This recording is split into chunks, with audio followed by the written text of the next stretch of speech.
Hello and welcome to the channel. कैसे हैं आप सभी लोग? आई होप आप सभी बढ़िया होंगे। आज के वीडियो में हम स्टार्ट करने जा रहे हैं बायोलॉजी पोर्शन, जिसमें हम स्टार्ट कर रहे हैं पहले न्यूट्रिशन इन ऑर्गेनिजम्स। जैसा कि अभी तक हम केमिस्ट्री फिजिक्स का सारा सिलेबस कंप्लीट कर चुके हैं, आज हम बायो का स्टार्ट करने जा रहे हैं और मेरे जितने भी वीडियोस हैं बाकी आप चेक कर सकते हो चैनल पे। ये वीडियो जो है इम्पोर्टेंट होने वाली है जितने भी यूपीएससी के एस्पायरेंट्स हैं, जेके केएसके और जेकेएसएसपी में जितने भी एग्जाम्स में साइंस पूछा जाता है। तो स्टार्ट करते हैं बिना टाइम वेस्ट करे। ठीक है, अब देखो मैंने कहा कि न्यूट्रिशन इन ऑर्गेनिज्म। न्यूट्रिशन क्या होती है? हमें एनर्जी चाहिए होती है हमारी बॉडी में फंक्शनिंग के लिए। हम जितने भी फंक्शन परफॉर्म कर रहे हैं, आप इवन आप सांस ले रहे हो उसमें भी एनर्जी लग रही है, ठीक है? आपका ब्लड पंप हो रहा है उसमें एनर्जी लग रही है, आप चल रहे हो उसमें एनर्जी लग रही है, आप देख रहे हो उसमें एनर्जी लग रही है, आपका ब्रेन प्रोसेस कर रहा है चीजें, उसके लिए एनर्जी चाहिए।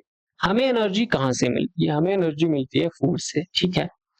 यानी कि हमारे फूड में कोई ऐसी चीज है जिसको जैसे ही हम फूड खाते हैं वो हमें एनर्जी देता है। यानी कि फूड में कोई ऐसी चीज है जो हमारी बॉडी के इंपॉर्टेंट प्रोसेसेस, जितने भी हमारी लाइफ प्रोसेसेस हैं, जो भी जिंदा रहने की प्रोसेसेस हैं, ठीक है, उनको चलाने के लिए, basic physiological and physical processes को चलाने के लिए कुछ मिल रहा है हमें फूड से। वो क्या है?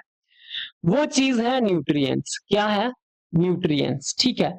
यानी कि वो केमिकल सब्सटेंसेस जो हमारे फूड में प्रेजेंट हैं और वो हमें क्या प्रोवाइड कर रहे हैं? एनर्जी प्रोवाइड कर रहे हैं, ठीक है, ग्रोथ में हेल्प कर रहे हैं, टिश्यू रिपेयर, रिप्रोडक्शन, इम्यूनिटी में हेल्प कर रहे हैं।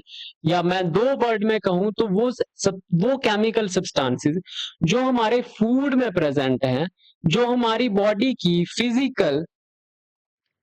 फिजिकल और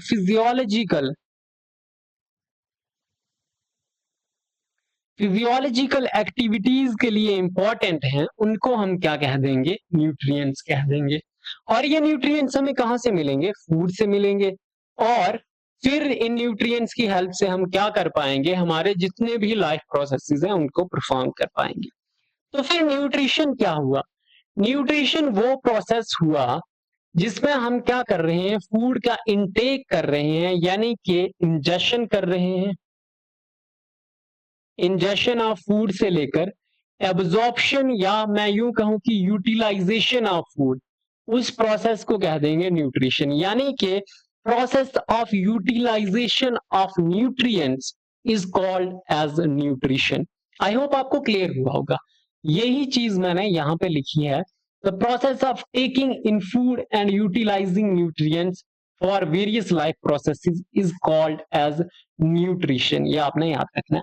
अब न्यूट्रिएंट्स क्यों इंपॉर्टेंट है या न्यूट्रिशन क्यों इंपॉर्टेंट? तो उसका कारण है, हमारी बॉडी में एनर्जी के लिए न्यूट्रिएंट्स चाहिए होते हैं, ग्रोथ के लिए चाहिए होते हैं, या मैं यूं कहूं सर्वाइवल के लिए, हेल्थ के लिए, मेंटेनिंग बायोलॉजिकल सिस्टम। एक बायोलॉजिकल, देखो एक फैक्ट्री है, एक फैक्ट्री को चलाने के लिए क्या चाहिए होता है? फ्यूल चाहिए होता है। तो वो फ्यूल हमें कहां से मिल रहा है? फूड से मिल रहा है। और फूड में क्या है? फूड में कोई केमिकल सब्सटेंसेस है जिनको हम क्या कह रहे हैं? न्यूट्रिएंट्स कह रहे हैं, और वो हमारी बॉडी के लिए इंपॉर्टेंट है। अच्छा, इतना आपको समझ आ गया। अब न्यूट्रिएंट्स क्या क्या है? न्यूट्रिएंट्स क्या मिल रहा है हमें फूड से? तो आपको फूड से कार्बोहाइड्रेट्स मिल रहे हैं, हाँ, प्रोटीन्स मिल रहे हैं, हाँ मिल रहे हैं, और क्या मिल रहा है? फैट्स मिल रहे हैं, ओके, कैल्शियम मिल रहा है, पोटेशियम मिल रहा है, एटसेट्रा, बहुत कुछ मिल रहा है फूड से। यानी ये हमारे सब क्या हो जाएंगे? न्यूट्रिएंट्स हो जाएंगे। ओके, समझ आ गया। तो फिर ये ऑटोट्रॉपिक, हेट्रोट्रॉपिक, ये क्या है? देखो, ऑटोट्रॉपिक न्यूट्रिशन वो तरह की न्यूट्रिशन है जहां पे ऑर्गेनिज्म अपना फूड जो है वो खुद बनाएगा। खुद बनाएगा मतलब किचन में जाके खुद नहीं बनाएगा, ऑब्टेन करेगा सनलाइट से, ठीक है, सनलाइट की हेल्प से खुद उसकी सिंथेसिस करेगा। अब ऑटोट्रॉपिक, हिट्रोट्रॉप्स जैसे हम लोग हो गए, ठीक है, ये जो है ये मैं आपको लास्ट में पढ़ाऊंगा, पर इससे पहले हमें देखना है कि न्यूट्रिएंट्स क्या है, कौन कौन से हैं। तो चलो अब नेक्स्ट स्टेप पे हम समझते हैं कि न्यूट्रिएंट्स क्या है। आई होप न्यूट्रिशन आपको पता चल गया। अब न्यूट्रिएंट्स मैंने आपको ऑलरेडी बताया कि वो केमिकल सब्सटेंसेस हैं जो हमारे फूड में है, required by organism for the survival, growth and health. यानी कि chemical substances in food required by an organism for survival growth and health of the organism, जो हमें अपनी हेल्थ मेंटेन करने के लिए, बेसिक लाइफ प्रोसेस के लिए जरूरी केमिकल सब्सटेंसेस चाहिए होते हैं, उनको ही हम क्या कह देते हैं, उनको हम क्या कहते हैं, न्यूट्रिएंट्स कहते हैं। न्यूट्रिएंट्स क्या प्रोवाइड करता है, हमें एनर्जी देता है, ग्रोथ में हेल्प करता है। ग्रोथ में हेल्प कौन कर रहा है, प्रोटीन हेल्प कर रही है, और भी फैक्टर्स होते हैं पर ऐसे में मोटा मोटा बता रहा हूं आपको। रिपेयर में हेल्प कर रहा है, कहीं आपको चोट लग जाती है, वो रिपेयर कैसे हो रही है, इन्हीं न्यूट्रिएंट्स की वजह से, ठीक है। हीलिंग में हेल्प कर रहा है, प्रोटेक्शन कर रहा है, इम्यूनिटी, एंटीबॉडीज। एंटीबॉडीज, आपको पता है एंटीबॉडीज क्या होते हैं, एंटीबॉडीज हमारे प्रोटीन्स होते हैं। रेगुलेशन में हेल्प कर रहा है, बहुत सारे एंजाइम्स। वाटर, वाटर क्या कर रहा है, हमें बॉडी का बैलेंस बनाने में हेल्प कर रहा है, जितने भी प्रोसेसेस हो रहे हैं। Chemical balance, I would say physiological balance बनाने में हेल्प कर रहा है, ठीक है। चलो, तो न्यूट्रिएंट्स जो हैं वो अलग अलग टाइप के हैं, उनकी क्लासिफिकेशन देखो। क्लासिफिकेशन ऑफ न्यूट्रिएंट्स क्या कहता है कि हमारी बॉडी जो है, क्या उसको एक ही टाइप के न्यूट्रिएंट्स चाहिए, क्या उसको सिर्फ सिर्फ और सिर्फ कार्बोहाइड्रेट्स चाहिए, नहीं, ऐसा तो नहीं है। क्या हमारी बॉडी में सिर्फ प्रोटीन चाहिए, ऐसा भी नहीं है। अगर आप खाली फैट्स फैट्स खाते रहो, आप प्रोटीन नहीं खा रहे हो, आप कार्बोहाइड्रेट नहीं खा रहे हो, क्या आप ज्यादा दिन सर्वाइव कर पाओगे, नहीं।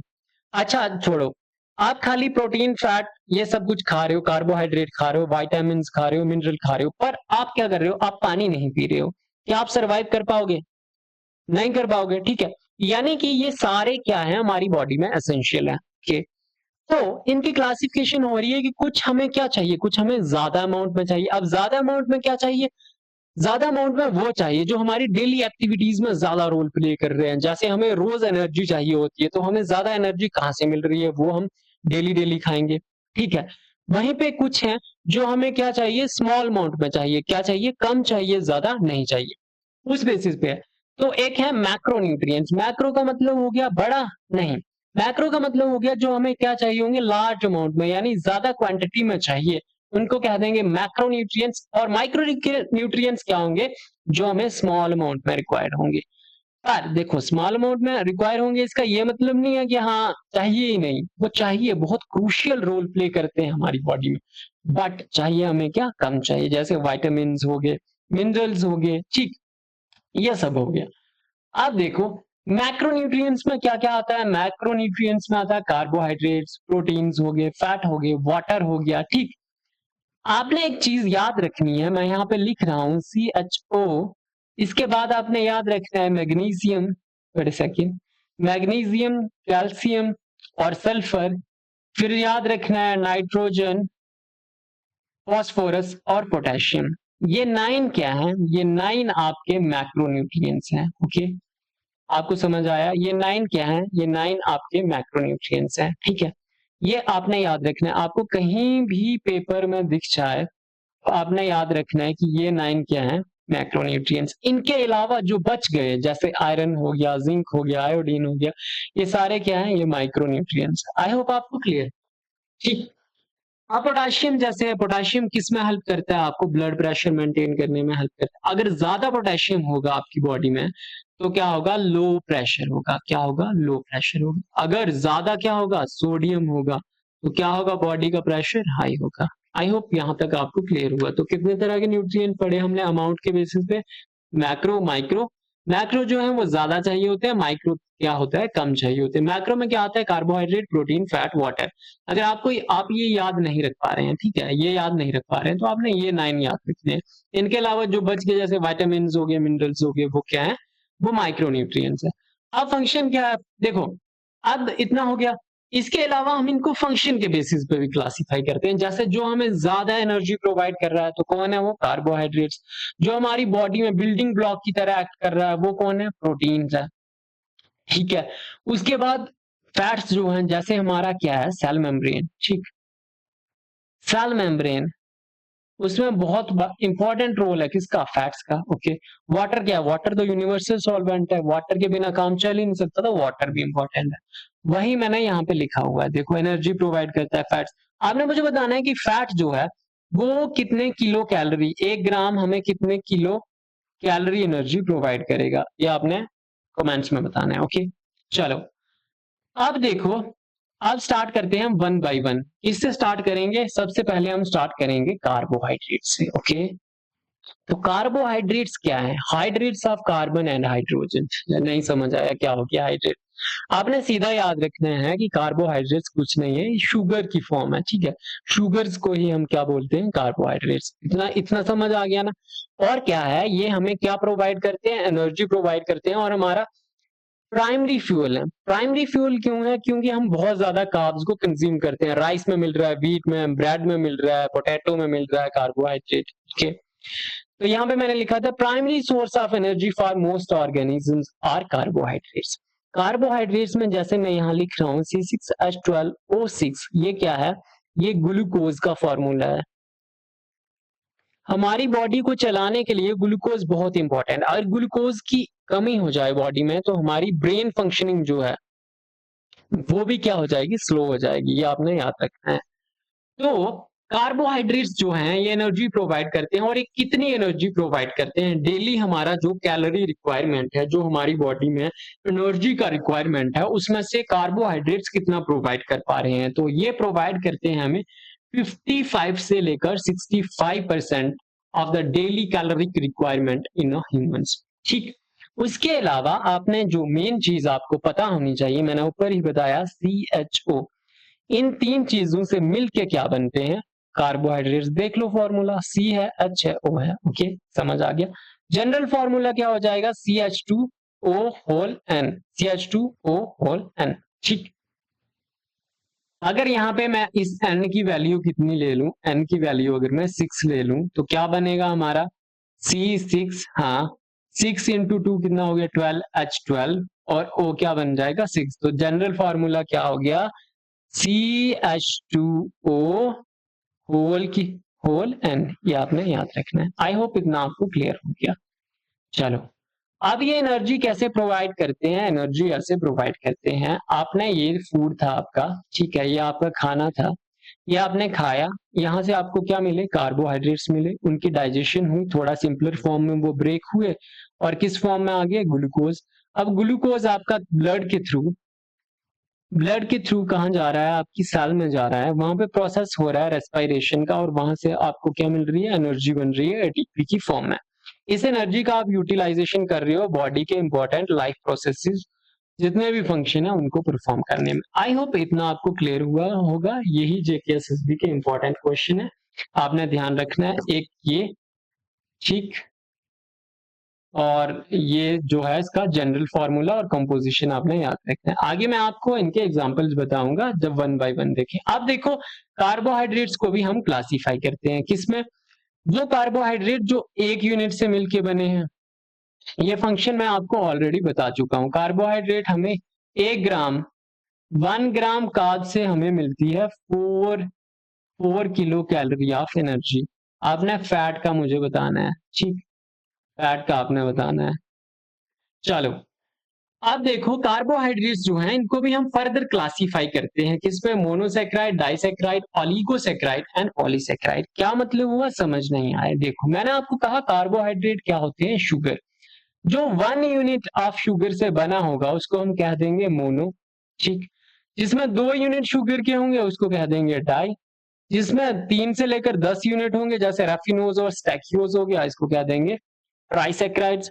और पॉलीसेक्राइड्स में 100 एंड थाउजेंड्स ऑफ यूनिट होंगे, जैसे स्टार्च, ग्लाइकोजन, सेलुलोज, काइटिन। ये आपने याद रखना है, SGC², ठीक।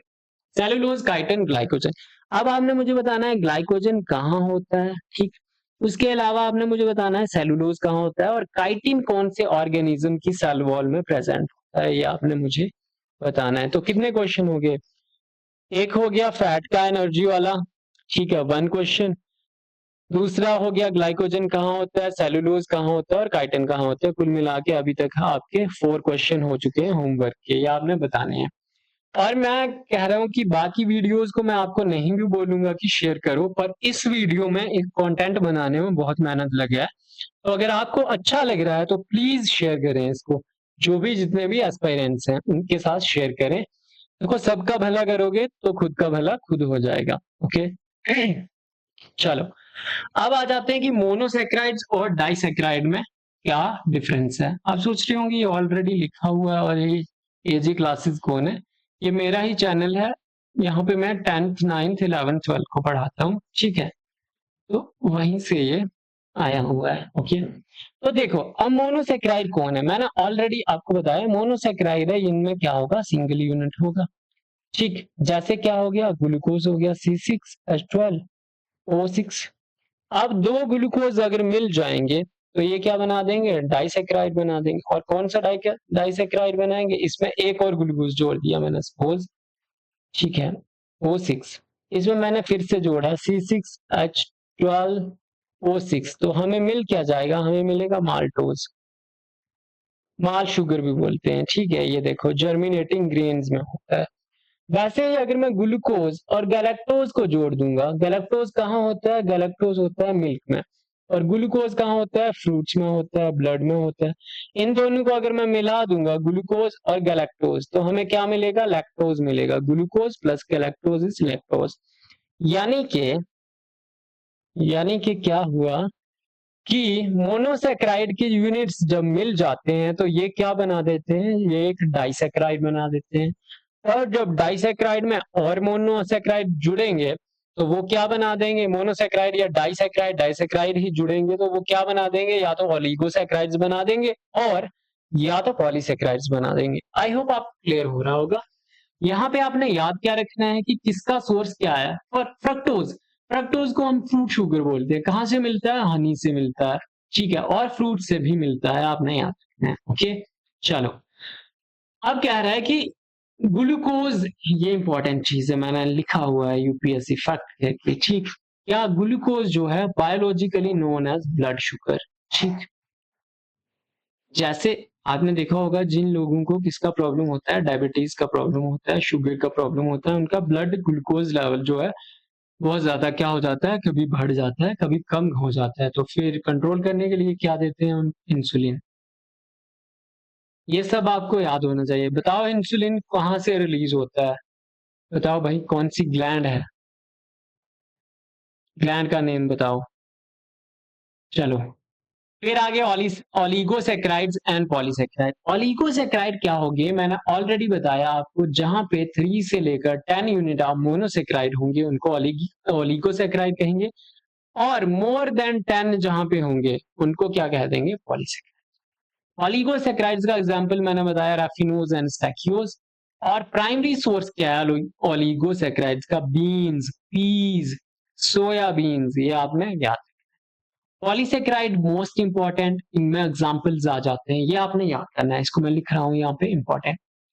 पॉलीसेक्राइड्स, पॉलीसेक्राइड, पॉली का मतलब हो गया मैनी और सेक्राइड्स का मतलब हो गया शुगर, यानी कि 100 and thousands of units of what, monosaccharide जब ज्वाइन कर जाएंगे तो वो क्या बना देंगे, पॉलीसेक्राइड। जैसे स्टार्च हो गया, स्टार्च का सोर्स क्या है, स्टार्च का सोर्स है पोटैटो, इसमें स्टार्च मिलता है। जब आप कॉलेज में जाएंगे, इवन 12th में करवाया जाता है प्रैक्टिकल, बट जो साइंस बैकग्राउंड के बच्चे मुझे सुन रहे हैं अभी, तो उन्होंने करा होगा, हमारे कॉलेज में जब करवाते थे लैब में तो स्टार्च का एक्सट्रैक्शन कराते थे पोटैटो से। ठीक है, और बहुत इजी होता है, आप भी घर में कर सकते हो। आपने क्या करना है, इसको कूटना है अच्छे से, ठीक है, एकदम ऐसे बना दिया।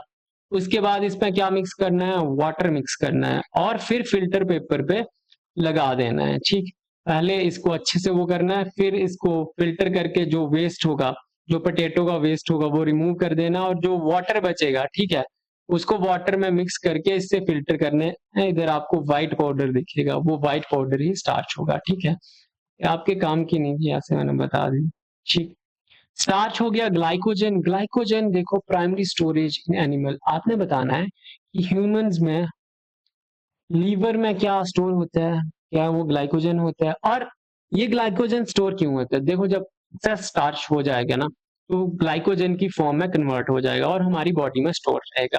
फिर क्या होगा, जैसे आप फास्टिंग कर रहे हो तो तब भी एनर्जी चाहिए ना, आप कुछ खा नहीं रहे हो, हालांकि आप खाते रहते हो, पर अगर आप कुछ नहीं खा रहे हो तो क्या होगा, ये ग्लाइकोजन फिर से टूटेगा और स्टार्च बनेगा और हमें एनर्जी देना स्टार्ट हो जाएगा। वैसे ही क्या होगा, सेलुलोज, सेलुलोज कहाँ होता है, ये अगर हमारा प्लांट सेल है, ये इसकी सेल वॉल है।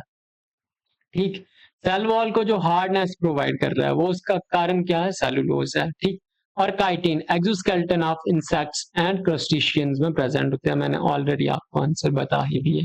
इसके अलावा कहीं और भी होता है काइटिन, वो आप बताएंगे, क्या किसी फंगस के रिलेटेड है, ठीक है, पता करना है आपने।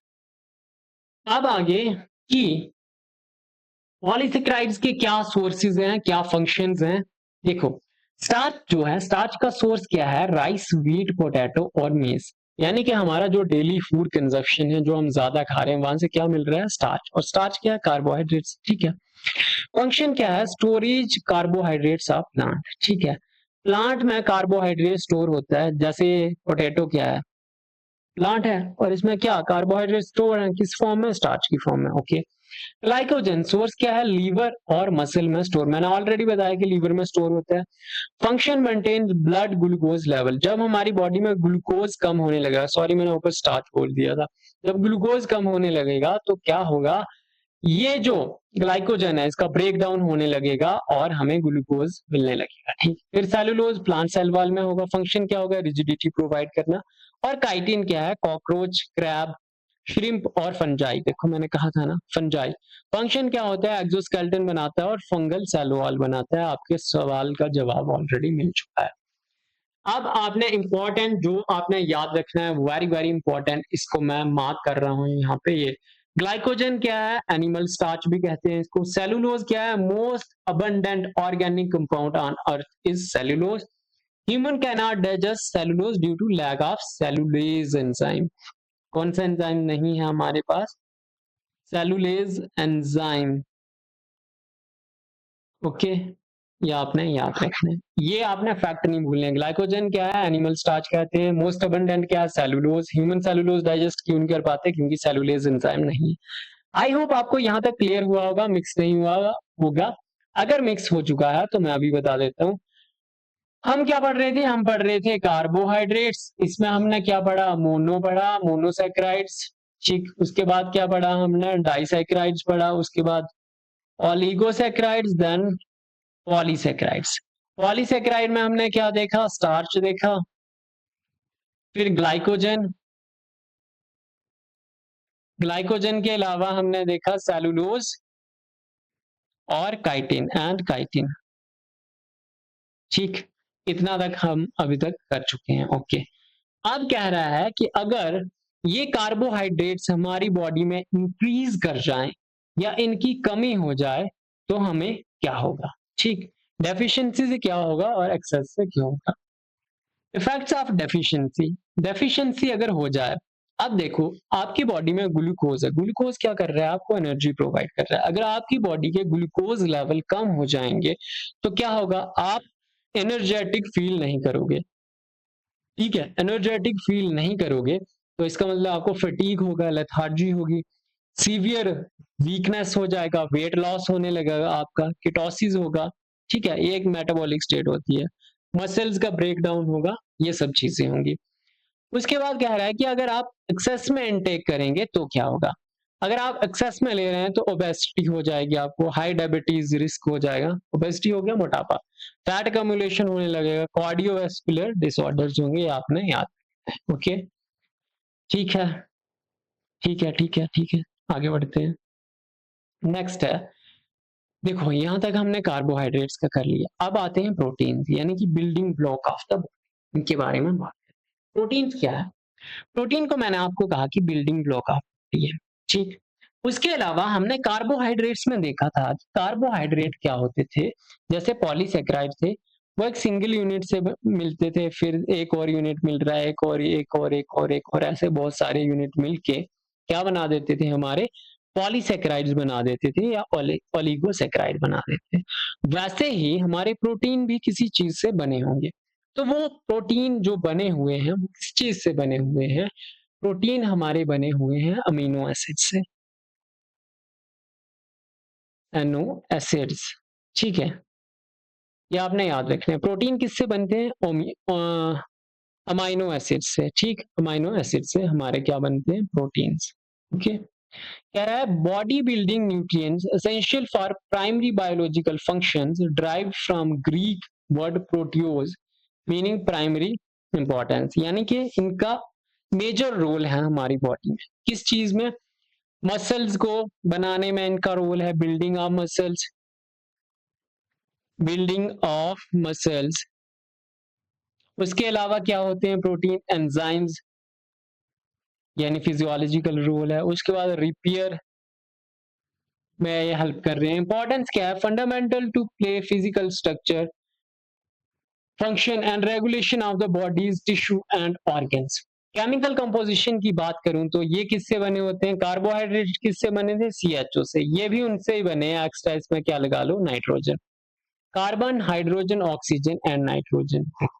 अब एक चीज आप याद रखो, आपको कहते हैं कि ज्यादा प्रोटीन इनटेक करने से क्या होता है? आपकी किडनीज खराब हो जाएंगे। ऐसा क्यों कहते हैं? ऐसा इसलिए कहा जाता है कि अगर बहुत ज्यादा एक्सेस में आप ओवरडोज करोगे किसका? प्रोटीन का, बहुत ही ज्यादा प्रोटीन खाओगे तो उसमें क्या होता है? नाइट्रोजन, नाइट्रोजिनियस वेस्ट बनेंगे और ये वेस्ट जो है ये हमारी बॉडी के लिए बहुत ज्यादा क्या है? हार्मफुल है। अब इसके कारण क्या होगा? इसके कारण ये होगा हमारी किडनी दो फिल्ट्रेशन कर रही है, पर अगर आप बहुत ही ज्यादा एक्सेस में चीज, कहते हैं ना एक्सेस ऑफ एवरीथिंग बैड, तो अगर आप एक्सेस में बहुत ज्यादा इसको खा रहे हो तो नाइट्रोजनस वेस्ट आपकी बॉडी में अकोमुलेट होने लगेंगे, उसके कारण ऑर्गन फेलियर का डर रहता है। ठीक, बाकी ज्यादा कोई कारण नहीं है। और फिर मैं आपको एक चीज बताता हूं, जो कार्बोहाइड्रेट थे वो 4 किलो कैलोरी क्या दे रहे थे हमें?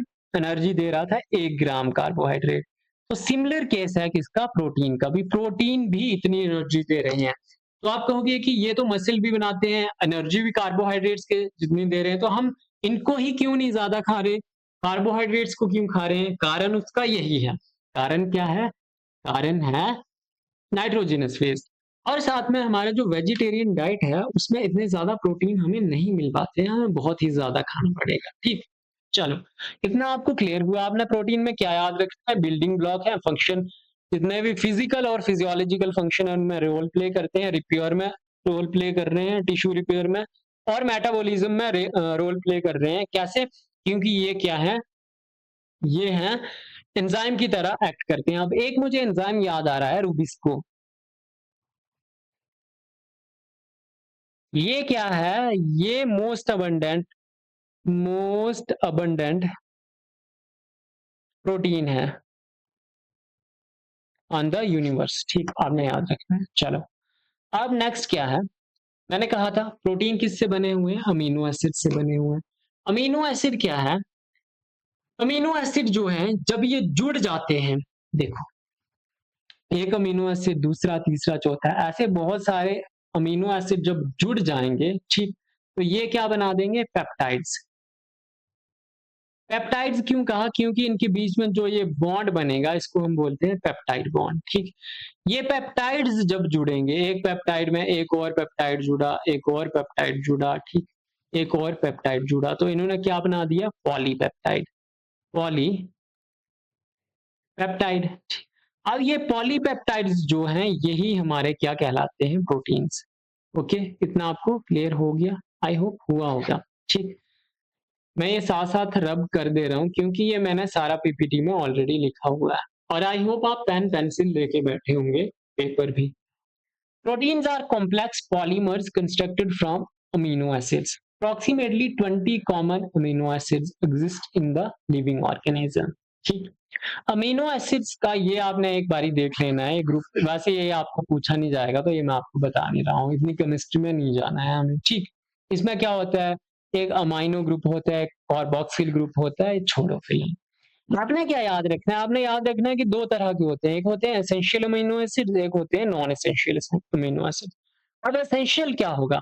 एसेंशियल वो होगा जो हम क्या नहीं कर पा रहे हैं, जो हमारी बॉडी सिंथेसिस नहीं कर पा रही है, उसको हम कह देंगे एसेंशियल अमीनो एसिड। और नॉन एसेंशियल क्या? जो हमारी बॉडी खुद सिंथेसिस कर पा रही है, उसको कह देंगे नॉन एसेंशियल। ऐसा हो गया कि घर की मुर्गी दाल बराबर, यानी कि जो हमारी बॉडी खुद बना पा रही है उनको हमने कहा कि ये तो नॉन एसेंशियल है।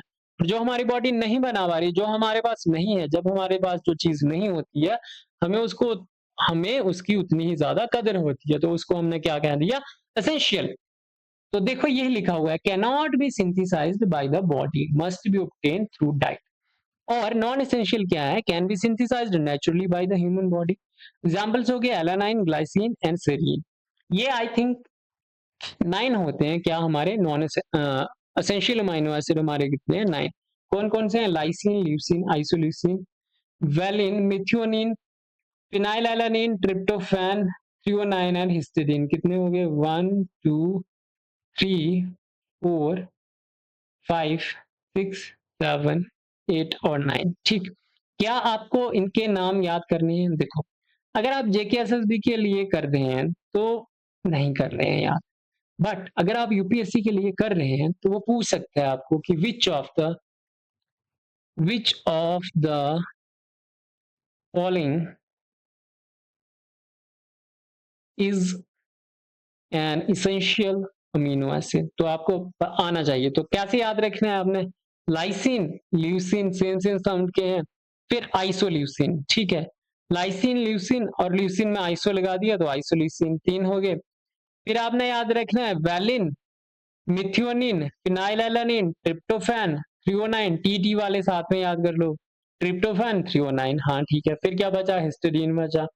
एम से क्या? मिथ्योनिन। ये बना लो ऐसे, वैलिन और फिनाइलएलानिन और मिथ्योनिन का एक पेयर बना लो। ये फर्स्ट, ल्यूसिन, लाइसिन, आइसोल्यूसिन एक, ट्रिप्टोफैन, थ्रियोनाइन, हिस्टिडीन ये एक बना लो। ठीक, ऐसे 3-3 करके याद करो, हो जाएंगे। और देखो, हर चीज में ना ट्रिक के पीछे मत भागो। अगर आपको ऐसे सिंपल सीधा याद हो रहा है तो वाई ट्रिक्स के पीछे क्यों भागना भाई, है ना? चलो, नेक्स्ट क्या है? Function and structural types of protein. अब हम देखेंगे प्रोटीन के टाइप क्या क्या है और उनके फंक्शन क्या है। सबसे पहले हम देखते हैं फंक्शन क्या है ना। ऑलरेडी आपको जब से प्रोटीन में पढ़ा रहा हूं, मैं यही पढ़ा रहा हूं कि फंक्शन क्या है। तो मसल कंट्रैक्शन और रिलैक्सेशन में हेल्प करते हैं। क्या होते हैं? एक्टिन और मायोसिन फिलामेंट होते हैं और इसमें मेजर रोल प्ले करता है कौन सा? कैल्शियम। ये आपने याद रखना है। ठीक है, कैल्शियम का ये क्वेश्चन आता है भाई, कैल्शियम का इंपॉर्टेंट रोल कहाँ पे है? तो मसल कंट्रैक्शन में। ठीक है, उसके बाद क्या? ट्रांसपोर्ट, ब्लड में जो ट्रांसपोर्ट हो रहा है हीमोग्लोबिन में रोल प्ले कर रहे हैं। Growth, tissue repair, formation of hormones जैसे इंसुलिन हो गया, ग्लूकागोन हो गया, formation of enzyme, amylase, pepsin. Pepsin किसको डाइजेस्ट करता है? प्रोटीन को ही करता है। और एमाइलेज किसको करता है? ये आप बताएंगे, स्टार्च को करता है। ठीक है, ये आपने ऐसे याद रखनी होती है चीजें। इम्यूनिटी में रोल प्ले कर रहे हैं एंटीबॉडीज। ठीक, उसके अलावा प्रोटीन के टाइप होते हैं फाइब्रस और ग्लोब्यूलर। ग्लोब्यूलर का मतलब हुआ कि उनकी शेप कैसी होगी? थोड़ी समवट ऐसी। ठीक, और फाइब्रस में कैसी होगी? फाइबर लाइक शेप होगी। बस यही तो याद रखना है आपने, सिंपल। अब ज्यादा डिटेल में नहीं जाना है, आप बायोकेमिस्ट्री नहीं पढ़ रहे हो। ठीक है, आपको एग्जाम निकालना है। तो फाइब्रस में क्या हो गया? जैसे हो गया केरेटिन। केरेटिन किस में इंपॉर्टेंट रोल प्ले करता है? हमारे हेयर की हेल्प में, नेल्स में। ठीक, कोलेजन हो गया, हमारी स्किन को अच्छा रखता है।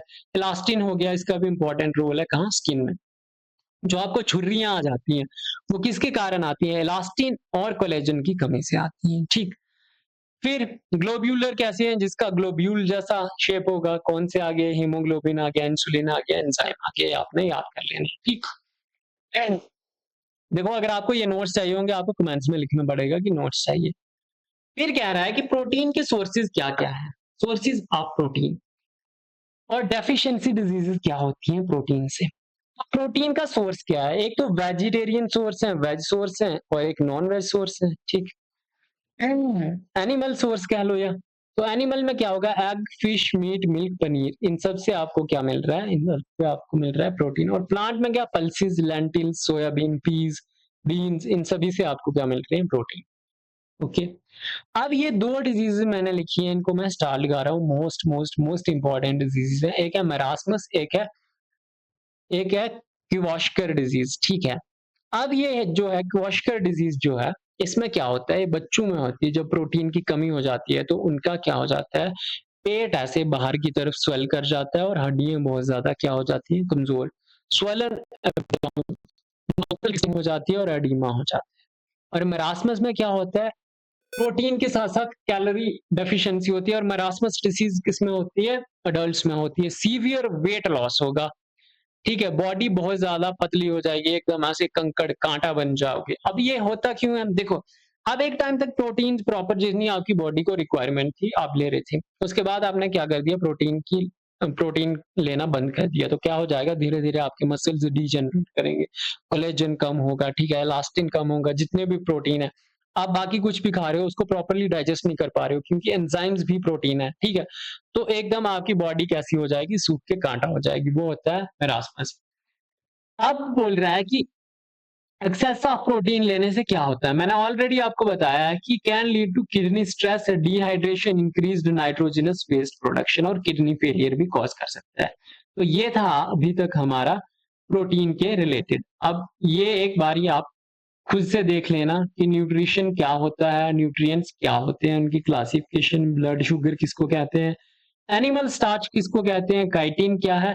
मतलब कुल मिला के इस शीट पे मैंने वो सब लिखा है जो सब कहाँ आएगा, पेपर में आएगा। अगर आपने ऊपर से सारी वीडियो नहीं भी देखी है, अगर सिर्फ आप ये एक पेज रिवाइज करके चले जाते हो, मैं लिख के दे रहा हूं, मैं गारंटी दे रहा हूं कि अभी तक जितना मैंने पढ़ाया उस पोर्शन में से जितना भी है इधर से क्वेश्चन निकल जाएगा इस शीट से, ठीक है।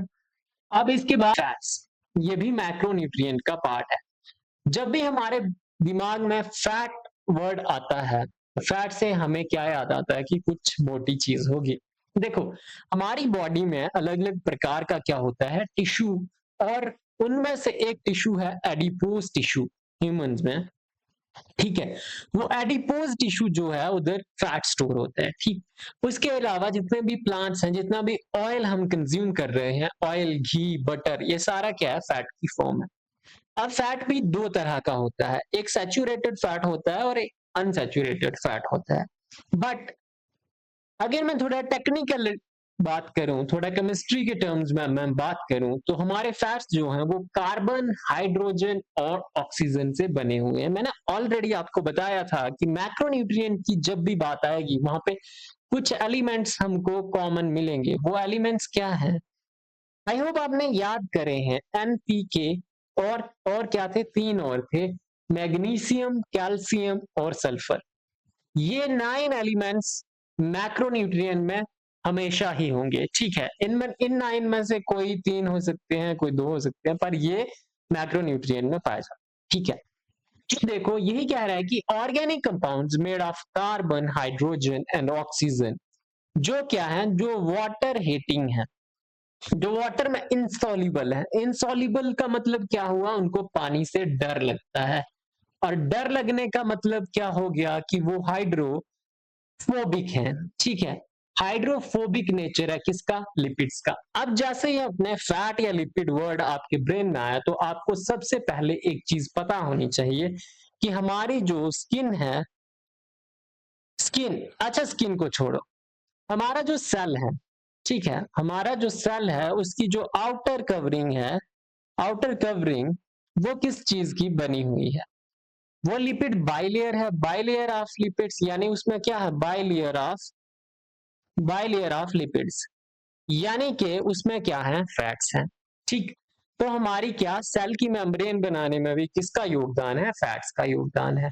अब जैसा हम बाकी, एक सेकेंड चाहिए, हाँ, जैसा हम बाकी मैक्रोन्यूट्रिएंट में पढ़ रहे थे कि कौन से मैक्रोन्यूट्रिएंट से हमें कितना एनर्जी मिलता है, तो हमारे जो फैट हैं ये हमें सबसे ज्यादा क्या देते हैं, सबसे ज्यादा एनर्जी देते हैं। कितनी एनर्जी, 1 ग्राम फैट से हमें 9 किलो कैलोरी ऑफ एनर्जी मिलती है। आपको उधर पेपर में 9 कैलोरी लिखा हुआ भी दिख सकता है, या 9 किलो कैलोरी, आपने कंफ्यूज नहीं होना है, सेम चीज है।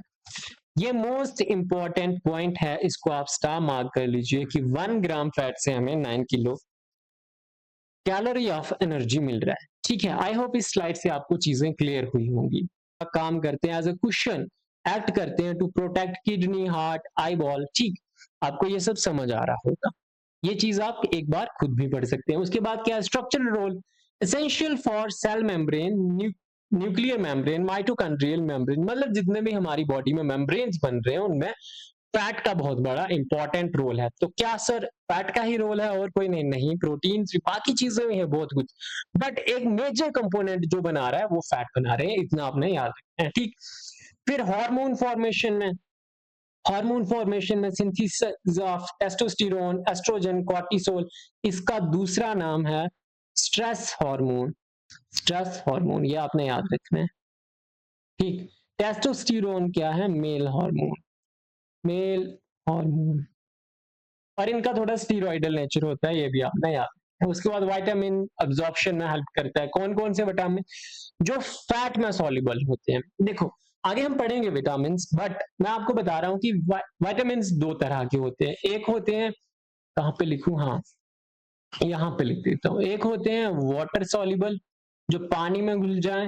ये कौन कौन से होते हैं, बी और सी। इसको आप कैसे याद रख सकते हो, इसको आप ऐसे याद रख सकते हो कि डब्ल्यू से वाटर, बी से विटामिन बी कॉम्प्लेक्स और सी से विटामिन सी।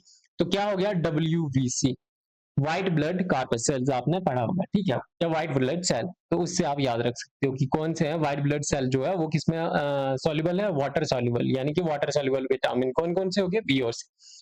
तो पीछे कौन कौन से बच गए, फैट सॉल्युबल कौन से हो गए। फैट सॉल्युबल के लिए आप याद रख सकते हैं कि फैट कीड़ा, KEDA, फैट कीड़ा, फैट कीड़ा यानी कि मोटा कीड़ा। जो कीड़ा KEDA ये है, ये किस में सॉल्युबल है, फैट में सॉल्युबल। आई होप इतना आपको क्लियर हो गया। चले नेक्स्ट स्लाइड पे। ओके, चलो नेक्स्ट है कि क्लासिफिकेशन क्या है लिपिड्स।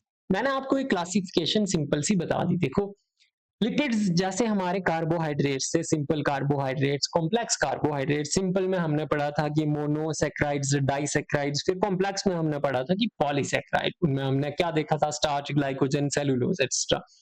वैसे ही लिपिड्स की भी बहुत सारी क्लासिफिकेशन है। एक क्लासिफिकेशन है कॉम्प्लेक्सिटी के बेसिस पे, कि सिंपल लिपिड्स या सिंपल फैट्स, कंपाउंड लिपिड्स या ड्राइव्ड लिपिड। ड्राइव्ड लिपिड वो हो गए, ड्राइव्ड नाम से ही पता चल रहा है, जो हमने किसी दूसरे कंपाउंड से ड्राइव करे होंगे। सिंपल में आ गया जैसे फैट्स, ऑयल्स, वैक्सेस, एस्टर, ठीक है। अब हमारे जो फैट हैं, या आपने याद रखना है, ये एक लिपिड की टाइप है। कौन से लिपिड की टाइप है, सिंपल लिपिड की टाइप हमारे क्या है, फैट्स।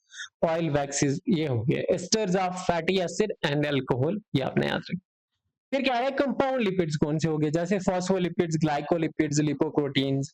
ड्राइव्ड लिपिड्स कौन से हो गए, कोलेस्ट्रॉल, स्टीरॉयड हार्मोन्स। ये आपने थोड़ा थोड़ा याद रखना है, ये इतना आपको नहीं पूछा जाएगा। आपने जो याद रखना है वो है सैचुरेटेड फैट्स और अनसैचुरेटेड फैट्स। इसमें मैंने आपको क्या बताया कि ये सैचुरेटेड वाले इजिली डाइजेस्टेड नहीं होते हैं। क्यों इजिली नहीं होते हैं, क्योंकि इनके मॉलिक्यूल बहुत बहुत ज्यादा ही क्या है, क्लोज क्लोज पैक्ड है।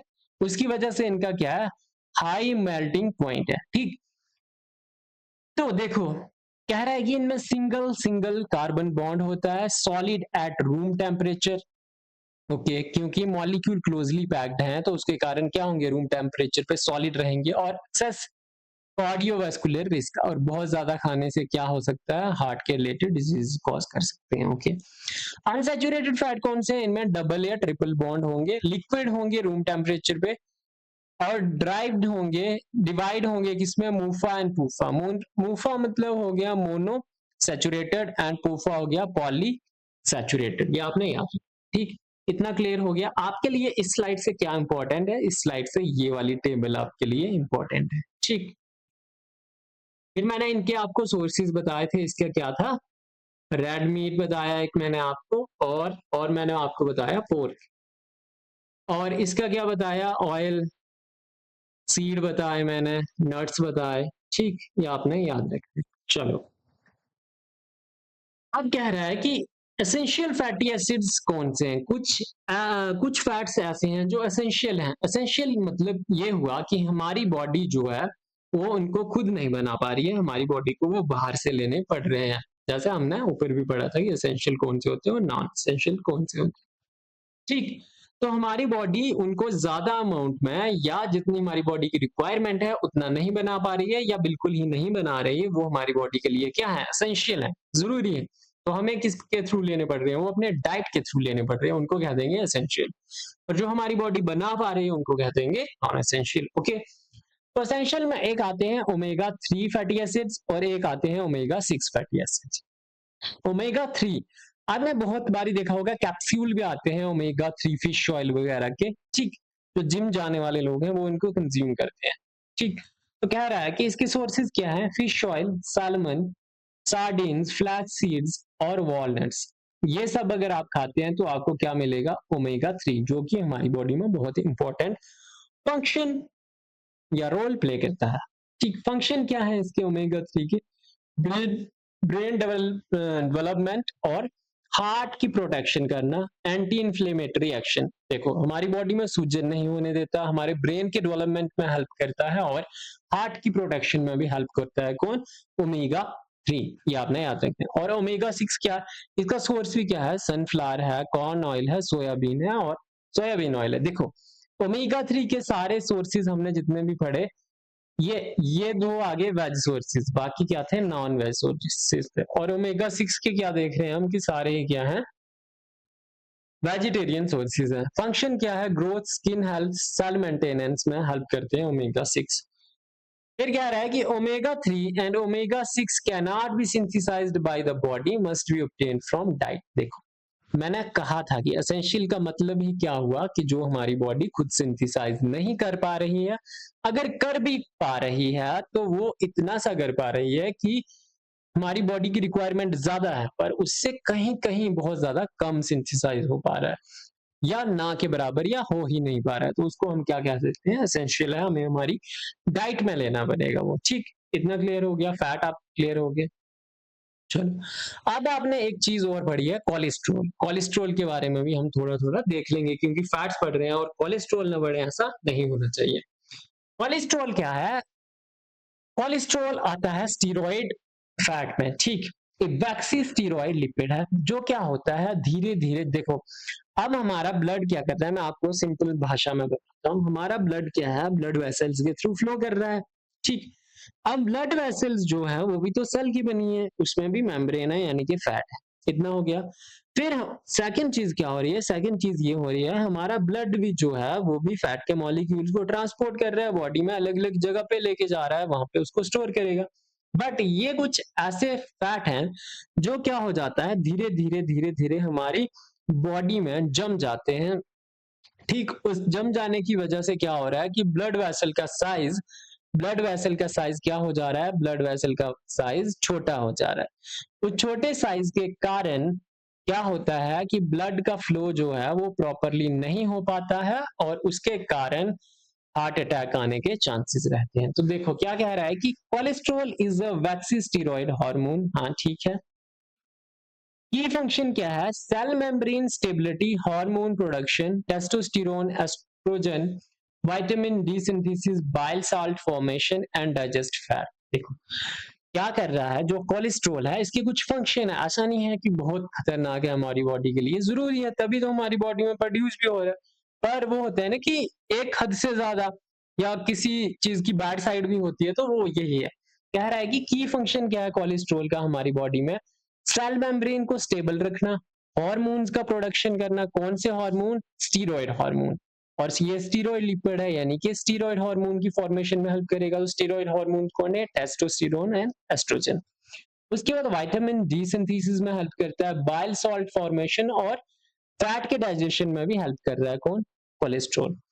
फिर कह रहा है कि दो तरह के होते हैं, एक होते हैं HDL कोलेस्ट्रॉल जो हमारी बॉडी के लिए क्या है, गुड कोलेस्ट्रॉल कहते हैं उनको, HDL। HDL का मतलब हो गया हाई डेंसिटी लिपोप्रोटीन। और दूसरे होते हैं LDL जिनको कहते हैं हम बैड कोलेस्ट्रॉल, ये होते हैं लो डेंसिटी लिपोप्रोटीन्स। अब हाई डेंसिटी लिपोप्रोटीन्स में क्या होता है, the sweeper removes excess cholesterol from the blood vessel. इनमें क्या होता है, हाई डेंसिटी लिपोप्रोटीन्स में या HDL में क्या होता है कि एक्सेस कोलेस्ट्रॉल जो है वो जमा नहीं हो रहा है हमारे ब्लड वेसल में, आपने ऐसे याद रखना है। और जो लो डेंसिटी लिपोप्रोटीन्स हैं इनको क्या कहते हैं, डिपॉजिटर। क्या कहते हैं, डिपॉजिटर, यानी कि वो वाले कोलेस्ट्रॉल जो डिपॉजिट हो जा रहे हैं। और HDL को क्या कह रहे हैं, स्वीपर। इनके फुल फॉर्म में याद कर लेना, deposit cholesterol in the arteries causing atherosclerosis, heart attack and stroke. ये सब बीमारियां ये कॉज करते हैं, 1, 2 और 3, ये आपने याद रखना है, ठीक। आई होप ये स्लाइड भी आपको क्लियर होगा। कोलेस्ट्रॉल में क्या याद रखना है, एक आपने कि स्टीरॉयड लिपिड है, स्टीरॉयड लिपिड है तो स्टीरॉयड हार्मोन बनाता होगा, विटामिन डी की सिंथेसिस करता है, बाइल सॉल्ट फॉर्मेशन में हेल्प करता है, फैट डाइजेशन में हेल्प करता है। ये दो तरह का है, कितने टाइप का है, 2 टाइप का है। HDL जिसको हम कहते हैं स्वीपर, और LDL जिसको कहते हैं डिपॉजिटर। LDL यानी कि लो डेंसिटी लिपोप्रोटीन, HDL यानी कि हाई डेंसिटी लिपोप्रोटीन। जो हाई डेंसिटी लिपोप्रोटीन है वो क्या है, गुड कोलेस्ट्रॉल है, और जो LDL लो डेंसिटी लिपोप्रोटीन है वो बैड कोलेस्ट्रॉल है। इतना आपने याद रखना है, ठीक। अब है trans fat and clinical imbalances. देखो ट्रांस फैट कौन से हो रहे हैं, ट्रांस फैट वो वाले फैट है जैसे क्या हो गया, रिफाइंड ऑयल हो गया, ठीक, जो आप फास्ट फूड में खा रहे हैं वो वाले हो गए ट्रांस फैट्स। ट्रांस फैट यानी कि आर्टिफिशियल हाइड्रोजनेशन की जाती है। इनका सोर्स क्या है, इसमें आपने ज्यादा, ये वाली स्लाइड इतनी इंपॉर्टेंट नहीं है पर मैं लगा दी है मैंने, आप थोड़ा इसको देख लो। कह रहा है कि ये ट्रांस फैट जो है, जो हमारी बॉडी के लिए अच्छे नहीं है, ये हमें कहाँ से मिल रहे हैं, चिप्स से मिल रहे हैं, बेकरी प्रोडक्ट से मिल रहे हैं, या फास्ट फूड से मिल रहे हैं। इफेक्ट क्या कर रहे हैं इनमें, एलडीएल ज्यादा है। ट्रांस फैट जो है हमारे, इनमें एलडीएल क्या था, लो डेंसिटी लिपोप्रोटीन, यानी कि जो क्या है बैड। एचडीएल इनमें क्या है, कम है, ठीक, और हार्ट अटैक डिजीज कॉज कर सकते हैं। तो आपने याद रखना है कि ट्रांस फैट जो है, ट्रांस फैट क्या करते हैं, ट्रांस फैट जो है हमारी बॉडी में एलडीएल के लेवल को इंक्रीज कर रहे हैं, ठीक, लो डेंसिटी लिपोप्रोटीन को बढ़ा रहे हैं, जो हमारी बॉडी के लिए अच्छा नहीं है, कोलेस्ट्रॉल जो डिपॉजिट होने वाला है उसको बढ़ा रहे हैं, और जो एचडीएल है उसके लेवल क्या कर रहे हैं, कम कर रहे हैं, जो स्वीपर की तरह एक्ट करता था कोलेस्ट्रॉल, उसके लेवल कम कर रहे हैं। इसके कारण क्या हो रहा है कि हार्ट डिजीजेस के रिस्क बढ़ रहे हैं। तो जितना भी मोमोज पार्टी है, आप मोमोज खाना बंद करें। मोमोज पार्टी मतलब जो लोग रोज लाइब्रेरी से निकल के half plate full plate momo खाते हैं, तो उनको मैं कह रहा हूँ कि खाना कम करें, ठीक। फिर क्या रहा है, क्लिनिकल इम्पैक्ट्स क्या है, अगर एक्सेस में आप ये सब अगर आप बहुत ज्यादा खा रहे हो, बहुत बहुत ज्यादा अगर आप ये खा रहे हो, उससे क्या हो रहा है, फैटी लिवर हो रहा है, ठीक। आपने देखा होगा 22-22 23 साल के लड़के लड़कियां, ठीक है, उनमें क्या होता है, बीमार हो जाते हैं, डॉक्टर कहते हैं फैटी लिवर हो रहा है। कारण क्या है फैटी लिवर का, ये सब खाना। उसके ये सब खाने से क्या हो रहा है, ट्रांस फैट खाने से क्या हो रहा है, एलडीएल जो है हमारी बॉडी में बढ़ रहा है, उसके कारण क्या हो रहा है, फैटी लिवर हो रहा है, ओबेसिटी हो रही है, हाइपरटेंशन हो रहा है, फैटी लिवर हो रहा है, डायबिटीज हो रही है, कोरोनरी हार्ट डिजीज हो रही है, ठीक। और क्या हो रहा है, डेफिशिएंसी सिम्टम्स क्या है, आपकी स्किन ड्राई हो सकती है, वीकनेस हो सकती है, रिड्यूस ग्रोथ, हार्मोनल इम्बैलेंस हो सकता है, पोर विटामिन अब्जॉर्प्शन हो सकता है। कुल मिला के अगर आपका डाइजेशन खराब हो जाएगा तो फूड से जो जरूरी न्यूट्रिएंट्स हैं उनको अब्जॉर्ब नहीं कर पाएगी आपकी बॉडी, ठीक है। इतना क्लियर हुआ, ठीक। तो अभी तक हमने क्या क्या देख लिया, अभी तक हमने देख लिया मैक्रोन्यूट्रिएंट में, हमने देखा कार्बोहाइड्रेट्स देख लिया, प्रोटीन देखा, उसके बाद प्रोटीन के बाद हमने देखा फैट्स देख लिए। अब नेक्स्ट है हमारा विटामिन। विटामिन हमने किस में पढ़ा था, माइक्रोन्यूट्रिएंट्स में पढ़ा था। याद रखना है कि कौन सा मैक्रोन्यूट्रिएंट का पार्ट है और कौन सा माइक्रोन्यूट्रिएंट का पार्ट है। तो विटामिन क्या है, विटामिन ऐसी चीजें हैं जो हमें एनर्जी प्रोवाइड नहीं करती हैं, बट ये क्या है, ये हमारी बॉडी के फंक्शंस को रेगुलेट करने के लिए, हमारी बॉडी में जितने भी इंपॉर्टेंट फंक्शंस हैं उनको परफॉर्म करने के लिए बहुत ज्यादा इंपॉर्टेंट है। हमारी बॉडी में बहुत सारे रिएक्शन चलते हैं, उनको परफॉर्म कराने के लिए भी ये क्या है, इंपॉर्टेंट है। जैसे विटामिन हमारा B2 है, ठीक, उसको हम क्या कहते हैं, उसको हम येलो एंजाइम भी कहते हैं, ठीक। ये आपने याद रखना है, मैंने बता दिया, आप लिख लेंगे।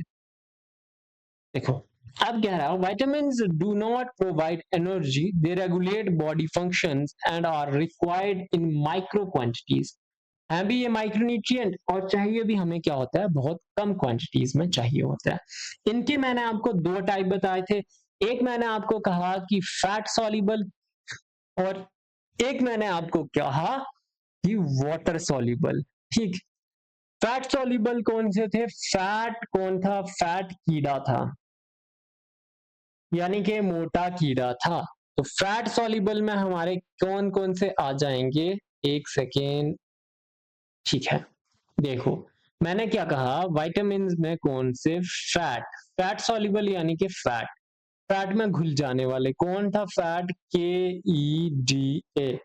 कीड़ा क्या है, फैट है, खा खा के मोटा हो गया है, फैट कीड़ा। तो फैट सॉल्युबल में कौन कौन से आ जाएंगे, KEDNA, ठीक। ए का केमिकल नेम क्या है? रेटिनॉल। और किसके लिए इंपॉर्टेंट होता है? हमारे आईज के लिए। D is calciferol. ठीक, कैल्शियम एब्जॉर्प्शन में भी हेल्प करता है विटामिन डी। बोन्स के लिए अच्छा होता है, डेफिशिएंसी हो जाए तो बोन रिलेटेड डिजीज हो जाते हैं। देखो यहाँ पे मैं आपको विटामिन डिटेल में नहीं पढ़ा रहा हूँ, मैं खाली ओवरव्यू दे रहा हूँ आज विटामिन का, क्योंकि विटामिन पे मैं अलग से एक लेक्चर लाऊंगा। ठीक, जहां पे हम देखेंगे कि कौन सा विटामिन का केमिकल नेम क्या है, उसका सोर्स क्या है, ठीक, और कहाँ पे वो हमारी बॉडी में यूज हो रहा है, कौन से रिएक्शंस करवा रहा है, और अगर उसकी कमी हो जाए तो डेफिशिएंसी डिजीजेस क्या होंगे। और ई का केमिकल नेम है टोकोफेरोल, और ये है विटामिन के। फिर वाटर सॉल्युबल में कौन से आ जाते हैं? डब्ल्यू वाटर, बी और सी, बी कॉम्प्लेक्स और सी का केमिकल नेम क्या है? एस्कॉर्बिक एसिड, सॉरी, ठीक है, एस्कॉर्बिक एसिड। फिर एक चीज आपने याद रखनी है कि जो वाटर सॉल्युबल होते हैं वो हमारी बॉडी में स्टोर नहीं होते हैं, और जो फैट सॉल्युबल विटामिन हैं ये हमारी बॉडी में एडिपोज टिश्यू में क्या हो जाएंगे? स्टोर हो जाएंगे, या तो लीवर में या तो एडिपोज टिश्यू में जाके स्टोर हो जाएंगे। आई होप इतना आपको क्लियर हुआ। आगे आगे बढ़ते हैं। ठीक, अब कह रहा है कि फैट सॉल्युबल विटामिन कौन कौन से हैं, उनका थोड़ा डिटेल मैंने बताया हुआ है। मैंने कहा है मैं अलग से लेक्चर लाऊंगा, यहाँ पे मैंने ऑलरेडी बताया भी हुआ है, पर फिर भी मैं एक डिटेल्ड लेक्चर लाऊंगा। क्यों लाऊंगा? क्योंकि अलग से प्रॉपर मेंशन करा हुआ है हमारे सिलेबस में। ठीक, तो कह रहा है कि विटामिन ए का केमिकल नेम है retinol. Let me change the pen. Okay, कह रहा है कि विटामिन ए का नेम है रेटिनॉल, ये आपने याद रखना है। सोर्स क्या है इसके? Carat, mango, milk. फंक्शन क्या है? विजन और स्किन के लिए अच्छा होता है। मेन फंक्शन क्या है? देखो, कोई भी आई रिलेटेड डिजीज आएगा अगर और वहां पे विटामिन ए मेंशन है तो आपने विटामिन ए टिक कर देना है। ठीक, फिर कह रहा है अगर डेफिशिएंसी हो जाती है तो कौन सी डिजीज हो रही है?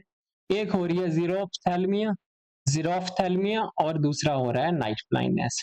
ठीक, जीरोफ्थैल्मिया और नाइट ब्लाइंडनेस। तो क्या आपने विटामिन ए में सीखा? विटामिन ए का केमिकल नेम है रेटिनॉल। सोर्सेज क्या है? Carrot, mango, milk. स्किन और विजन के लिए अच्छा होता है, और डिजीज हो जाती है इससे night blindness and xerophthalmia. I hope आपको इतना याद हुआ होगा। फिर क्या रहा है कि विटामिन डी का नेम है केमिकल कैल्सीफिरोल। क्या नेम है? कैल्सीफिरोल। सोर्सेज क्या है? देखो, हमारी बॉडी खुद सिंथेसाइज कर लेती है, और कहा किसकी प्रेजेंस में? सनलाइट की प्रेजेंस में, तो सनलाइट।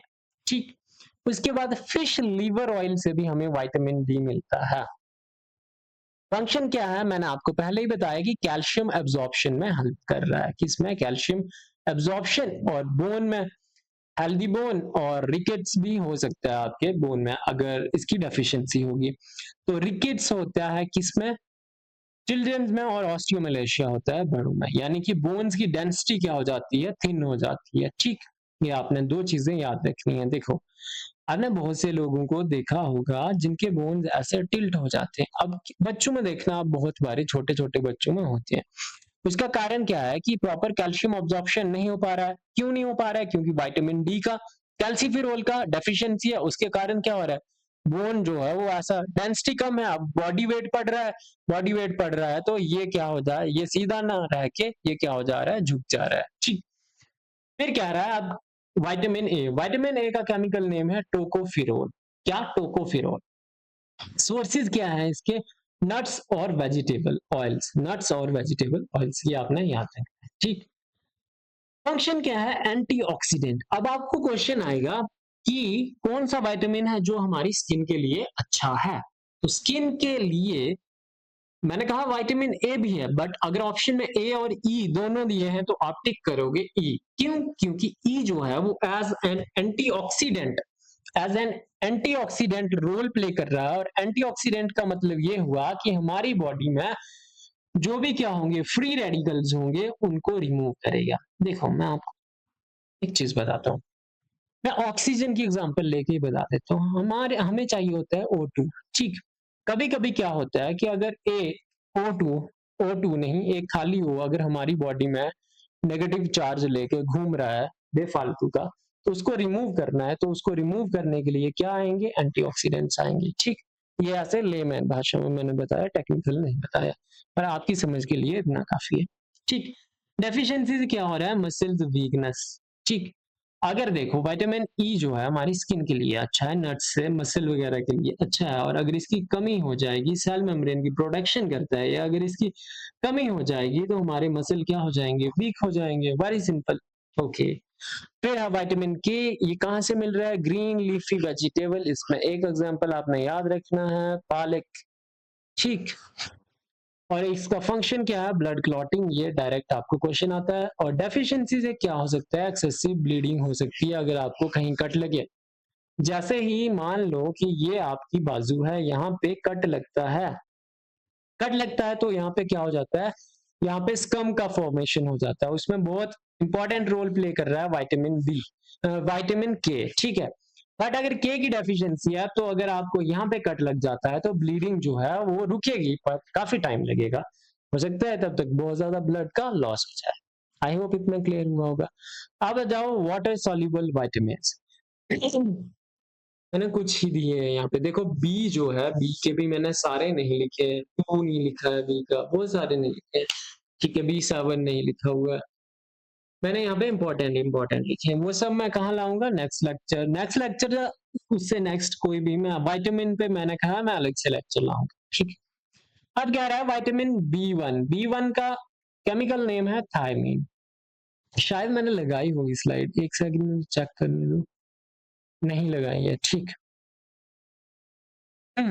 तो क्या है कि विटामिन B1 का केमिकल नेम है थायमीन, ये आपने याद रखना है, और मेन फंक्शन इसका क्या है कि जो बेरी डिजीज है उससे हमें बचाता है। ठीक, फिर है B3, इसका नाम है नियासिन, और इससे डिजीज होती है पेलिग्रा और डायरिया, डिमेंशिया, ये आपने याद रखने। B9 फोलिक एसिड, यानी कि हमारे बालों के लिए भी अच्छा होगा, रेड ब्लड सेल फॉर्मेशन में भी हेल्प करेगा, अनीमियस, अगर इसकी डिजीज मतलब डेफिशिएंसी हो जाए तो पेरिनिशियस एनीमिया, अनीमिया कॉज करेगा, और सेम फंक्शन परफॉर्म करेगा B12। फिर विटामिन सी, एस्कॉर्बिक एसिड, किसमें कोलेजन बूस्ट करता है, इम्यूनिटी बूस्ट करता है, वुंड हीलिंग में हेल्प करता है, और डिजीज हो जाती है स्कर्वी, यानी कि मसूड़ों से खून का आना। चलो, यहाँ तक हमने देख लिया, तो अभी तक क्या क्या देख लिया हमने, अभी तक हमने देखा न्यूट्रिएंट्स, न्यूट्रिएंट्स में हमने, मैं दूसरे पेन से लिखता हूँ, एक सेकेंड, हाँ, हमने अभी तक देखा न्यूट्रिएंट्स। ठीक है, न्यूट्रिएंट्स में हमने देखा माइक्रो, और हमने देखा मैक्रो। मैक्रो में हमने क्या देखा, कार्ब देखा, उसके बाद हमने क्या देखा, प्रोटीन देखा, प्रोटीन के बाद हमने लिपिड यानी कि फैट देखे, उसके बाद हमने माइक्रो में क्या देखा, विटामिन देखा। ठीक, इतना हमने कर लिया। माइक्रो में सेकंड चीज देखेंगे हम, मिनरल्स। ठीक, ये चीज देखेंगे, तो स्टार्ट करते हैं मिनरल से। मिनरल क्या होते हैं, मिनरल्स जो हैं वो इनऑर्गेनिक एसेंशियल एलिमेंट्स हैं हमारी बॉडी के द्वारा, जिनकी बहुत ही स्मॉल क्वांटिटी में रिक्वायरमेंट। क्या कह रहा है कि inorganic elements required in small quantities, inorganic elements required in small quantities for structural integrity and metabolic regulation, जितना भी हमारी बॉडी में मेटाबॉलिज्म हो रहा है, मेटाबॉलिक एक्टिविटी हो रही है, जानते हो ना आप मेटाबॉलिज्म क्या होता है, आई होप जानते होंगे, उसमें मेजर रोल प्ले करते हैं, बट हमारी बॉडी में ये स्मॉल अमाउंट में चाहिए, क्योंकि है माइक्रो का पार्ट, स्मॉल अमाउंट में चाहिए, तो उनको हम क्या कह देते हैं, माइक्रो न्यूट्रिएंट्स। इसमें भी फर्दर 2 कैटेगरीज आती हैं, कितनी कैटेगरीज, 2, एक आते हैं मेजर मिनरल्स और एक आते हैं ट्रेस मिनरल्स। ठीक, मेजर मिनरल्स जो हैं वो हमें थोड़े ज्यादा अमाउंट में चाहिए, रिक्वायर्ड इन लार्ज अमाउंट, और जो ट्रेस मिनरल्स हैं वो हमें टाइनी अमाउंट में चाहिए, बहुत कम अमाउंट में चाहिए। मेजर मिनरल्स की एग्जांपल हो गए calcium, phosphorus, potassium, sodium and magnesium. ठीक है, क्या एग्जांपल हो गई, देखो आपको अगर क्वेश्चन आया तो क्वेश्चन आपको ऐसे आएगा, मैच द फॉलोइंग। ठीक, इधर दिया होगा आपको कि मिनरल, मेजर मिनरल ऐसे लिखा होगा, मेजर मिनरल, और आगे दिए होंगे नेम, जैसे कैल्शियम दिया होगा, ठीक है, यहाँ पे दिख नहीं रहा क्या, यहाँ पे लिखता हूँ, कॉपर दिया होगा, तो आपको मैच करना है। तो आपको एटलीस्ट मेजर मिनरल्स के नेम याद होने चाहिए। तो क्या है, कैल्शियम, देखो सीएम साउंड वाले ना याद कर लो, कैल्शियम, सोडियम, पोटासियम, मैग्नीशियम, ठीक, इतने तो हो गए। उसके बाद एक फास्फोरस याद कर लो, ये इंपॉर्टेंट जो। उसके अलावा ट्रेस मिनरल वो हैं जो आपको टाइनी अमाउंट में चाहिए, कम अमाउंट में चाहिए। वो कौन कौन सा है, iron, zinc, iodine, copper and selenium. Confuse नहीं होना है, सोडियम जो है वो मेजर मिनरल है और सेलेनियम जो है वो ट्रेस मिनरल। आई होप इतना आपको क्लियर है। अब कह रहे हैं कि एसेंशियल मिनरल्स जो हैं उनके क्या क्या रोल हैं हमारी बॉडी में। एक सेकंड में पानी P low.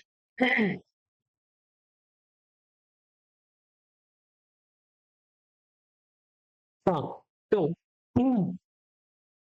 Essential mineral and their clinical roles. Essential minerals मैंने आपको बताया कि कौन कौन से हैं, उसमें मेजर मिनरल भी आते हैं और ट्रेस मिनरल भी आते हैं, कैल्शियम वगैरह वगैरह वगैरह, ठीक, आयरन।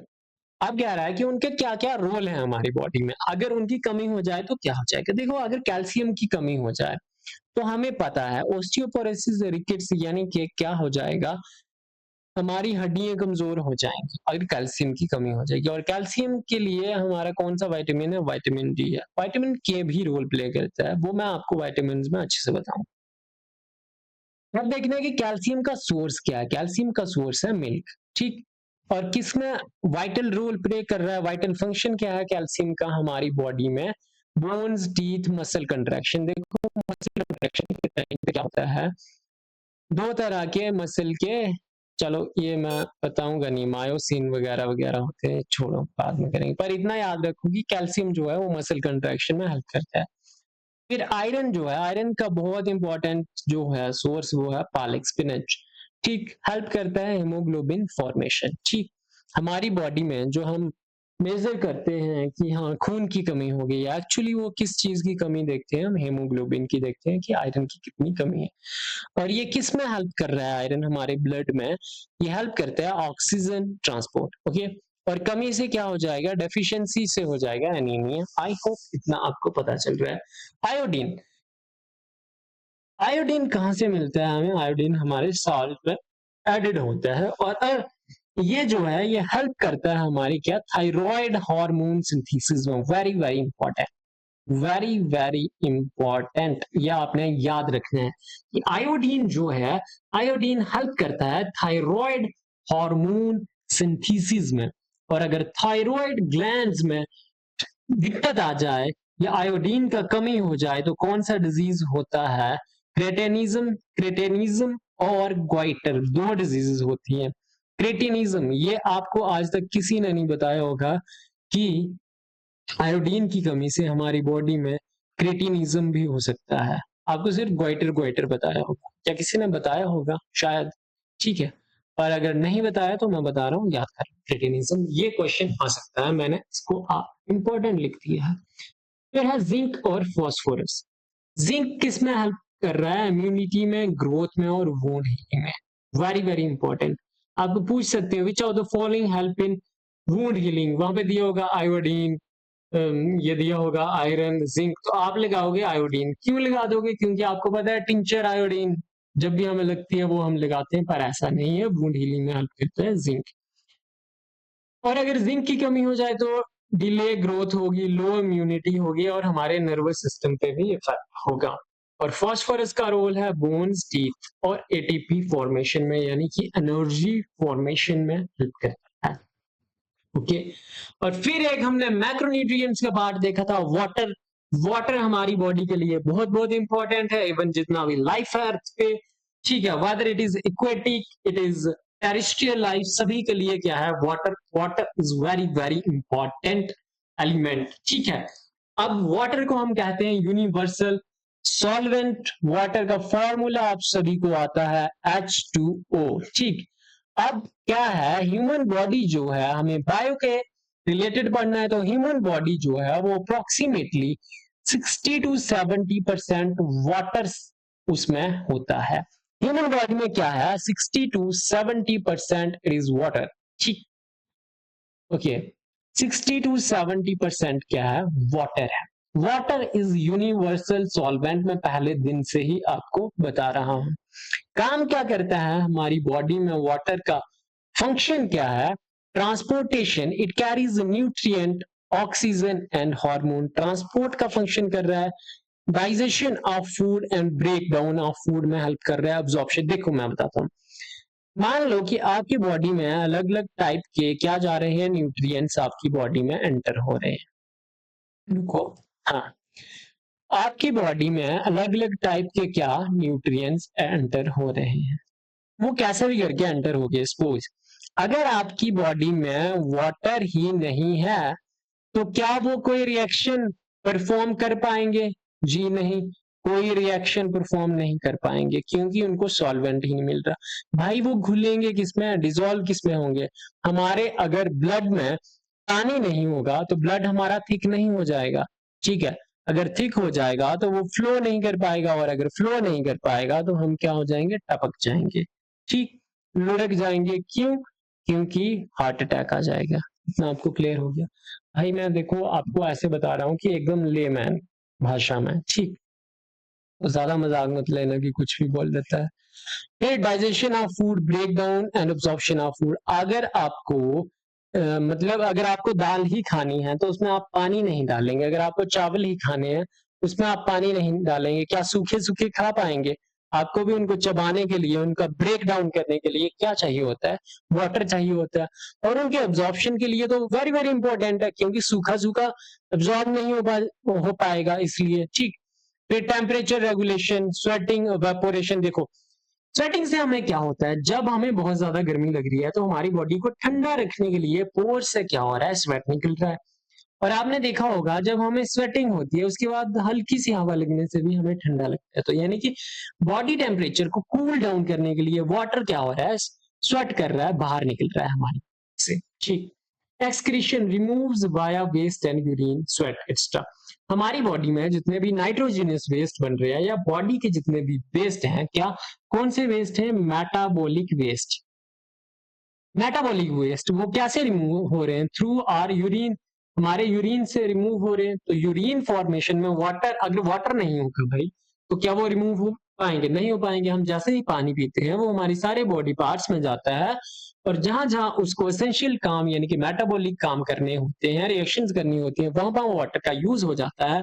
ठीक, और उसके बाद जो हमारी बॉडी में मेटाबॉलिक वेस्ट बनते हैं उनको through the process of filtration, filter होके, ठीक है, किडनी से आके जो गंदा यूरिन बन जाता है, जो टॉक्सिक सब्सटेंसेस है, वो यूरिन के थ्रू हम क्या कर देते हैं, यूरिनेट कर देते हैं, बाहर निकाल देते हैं।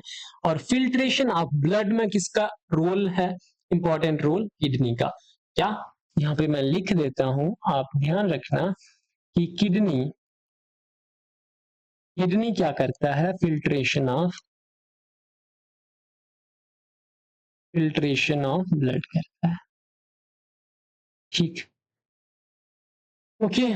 अभी मुझे एक बात याद आई कि एक वन ऑफ माय फ्रेंड ने मुझे कहा था कि मैं वीडियो में बहुत स्लो बोलता हूँ, ठीक है, तो प्लीज मैं रिक्वेस्ट कर रहा हूँ, मैं ट्राई कर रहा हूँ कि मैं जल्दी जल्दी बोलूं, पर मैं पढ़ाते पढ़ाते भूल जाता हूँ कि मैं स्लो बोलने स्टार्ट हो गया या मैं बहुत ज्यादा जल्दी बोलना स्टार्ट। यूट्यूब में फंक्शन आता है, आप स्पीड को 2x कर लें, ठीक है। उसके बाद क्या है, cellular metabolism essential for all cell reaction, ये मैंने ऑलरेडी बता दिया। और यूनिवर्सल सॉल्वेंट है, ये भी मैंने आपको बता दिया। वाटर में आपने इतना ही याद रखना है, इस बाहर आपको कुछ नहीं पूछा जाएगा।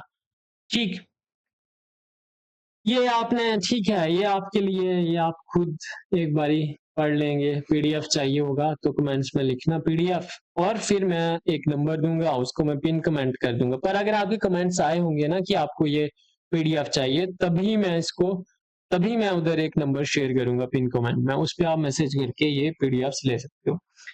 तो ये एक बारी आप देख लेना कि कौन से विटामिन से कौन सा डिजीज हो रहा है।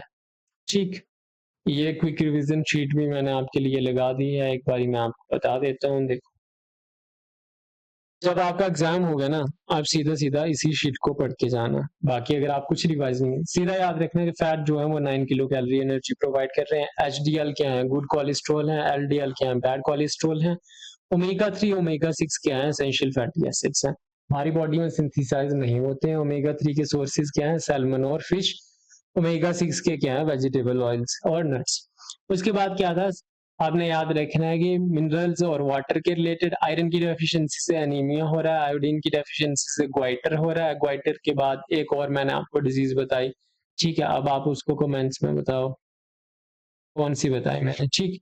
उसके बाद वाटर क्या है, यूनिवर्सल सॉल्वेंट है। ह्यूमन बॉडी कितना वाटर है, ये इंपॉर्टेंट है भाई।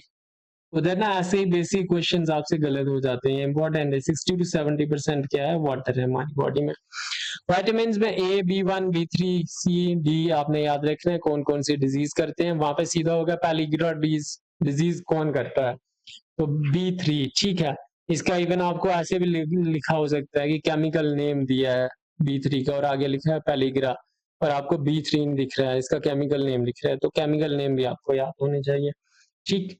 चलो, मोड्स ऑफ न्यूट्रिशन जानने से पहले आपको आई होप न्यूट्रिशन का डेफिनेशन पता होगा। जैसा कि मैंने आपको बताया था कि न्यूट्रिशन क्या होता है। न्यूट्रिशन वो प्रोसेस होता है जिसमें हम क्या करते हैं, फूड का यूटिलाइजेशन करते हैं अपने एनर्जी के लिए, अपने ग्रोथ के लिए, अपने डेवलपमेंट के लिए, अपने टिश्यू रिपेयर के लिए, ठीक है। तो उस प्रोसेस को हम क्या कह देते थे, न्यूट्रिशन। फिर अगर मैं अब न्यूट्रिशन के टाइप की बात करूं तो दो तरह के होते हैं मेजर। अगर मैं ऊपर ऊपर से मतलब ब्रॉडली क्लासिफाई करूं तो दो तरह के होते हैं, autotrophic nutrition and second one is heterotrophic nutrition, ठीक। Auto, let me change the marker. Autotrophic nutrition, auto आपको यहाँ पे वर्ड दिख रहा है, ऑटो यानी कि सेल्फ, जो अपना फूड, और ट्रॉफिक न्यूट्रिशन का मतलब हो गया कि जो अपना न्यूट्रिशन खुद ऑब्टेन कर रहे हैं। कहने का ये मतलब हुआ कि वो ऑर्गेनिज्म जो अपना फूड खुद बनाते हैं, ठीक, उसको कह देंगे ऑटोट्रॉपिक न्यूट्रिशन। खुद बनाने से मतलब ये हुआ कि वो सोलर एनर्जी सन का यूज करके, ठीक है, उस सन एनर्जी, सोलर एनर्जी यानी कि लाइट एनर्जी को किस में कन्वर्ट कर रहे हैं, केमिकल एनर्जी में कन्वर्ट कर रहे हैं, ठीक। केमिकल एनर्जी में कन्वर्ट कर रहे हैं, उसको हम क्या कह देंगे, उसको कह देंगे autotrophic nutrition. On the other hand heterotrophic nutrition क्या होता है, हेटेरोट्रॉप्स वो सारे ऑर्गेनिजम्स होंगे जो डिपेंड कर रहे होंगे किस पे, ऑटोट्रॉप्स पे या ऑटोट्रॉपिक मोड ऑफ न्यूट्रिशन पे।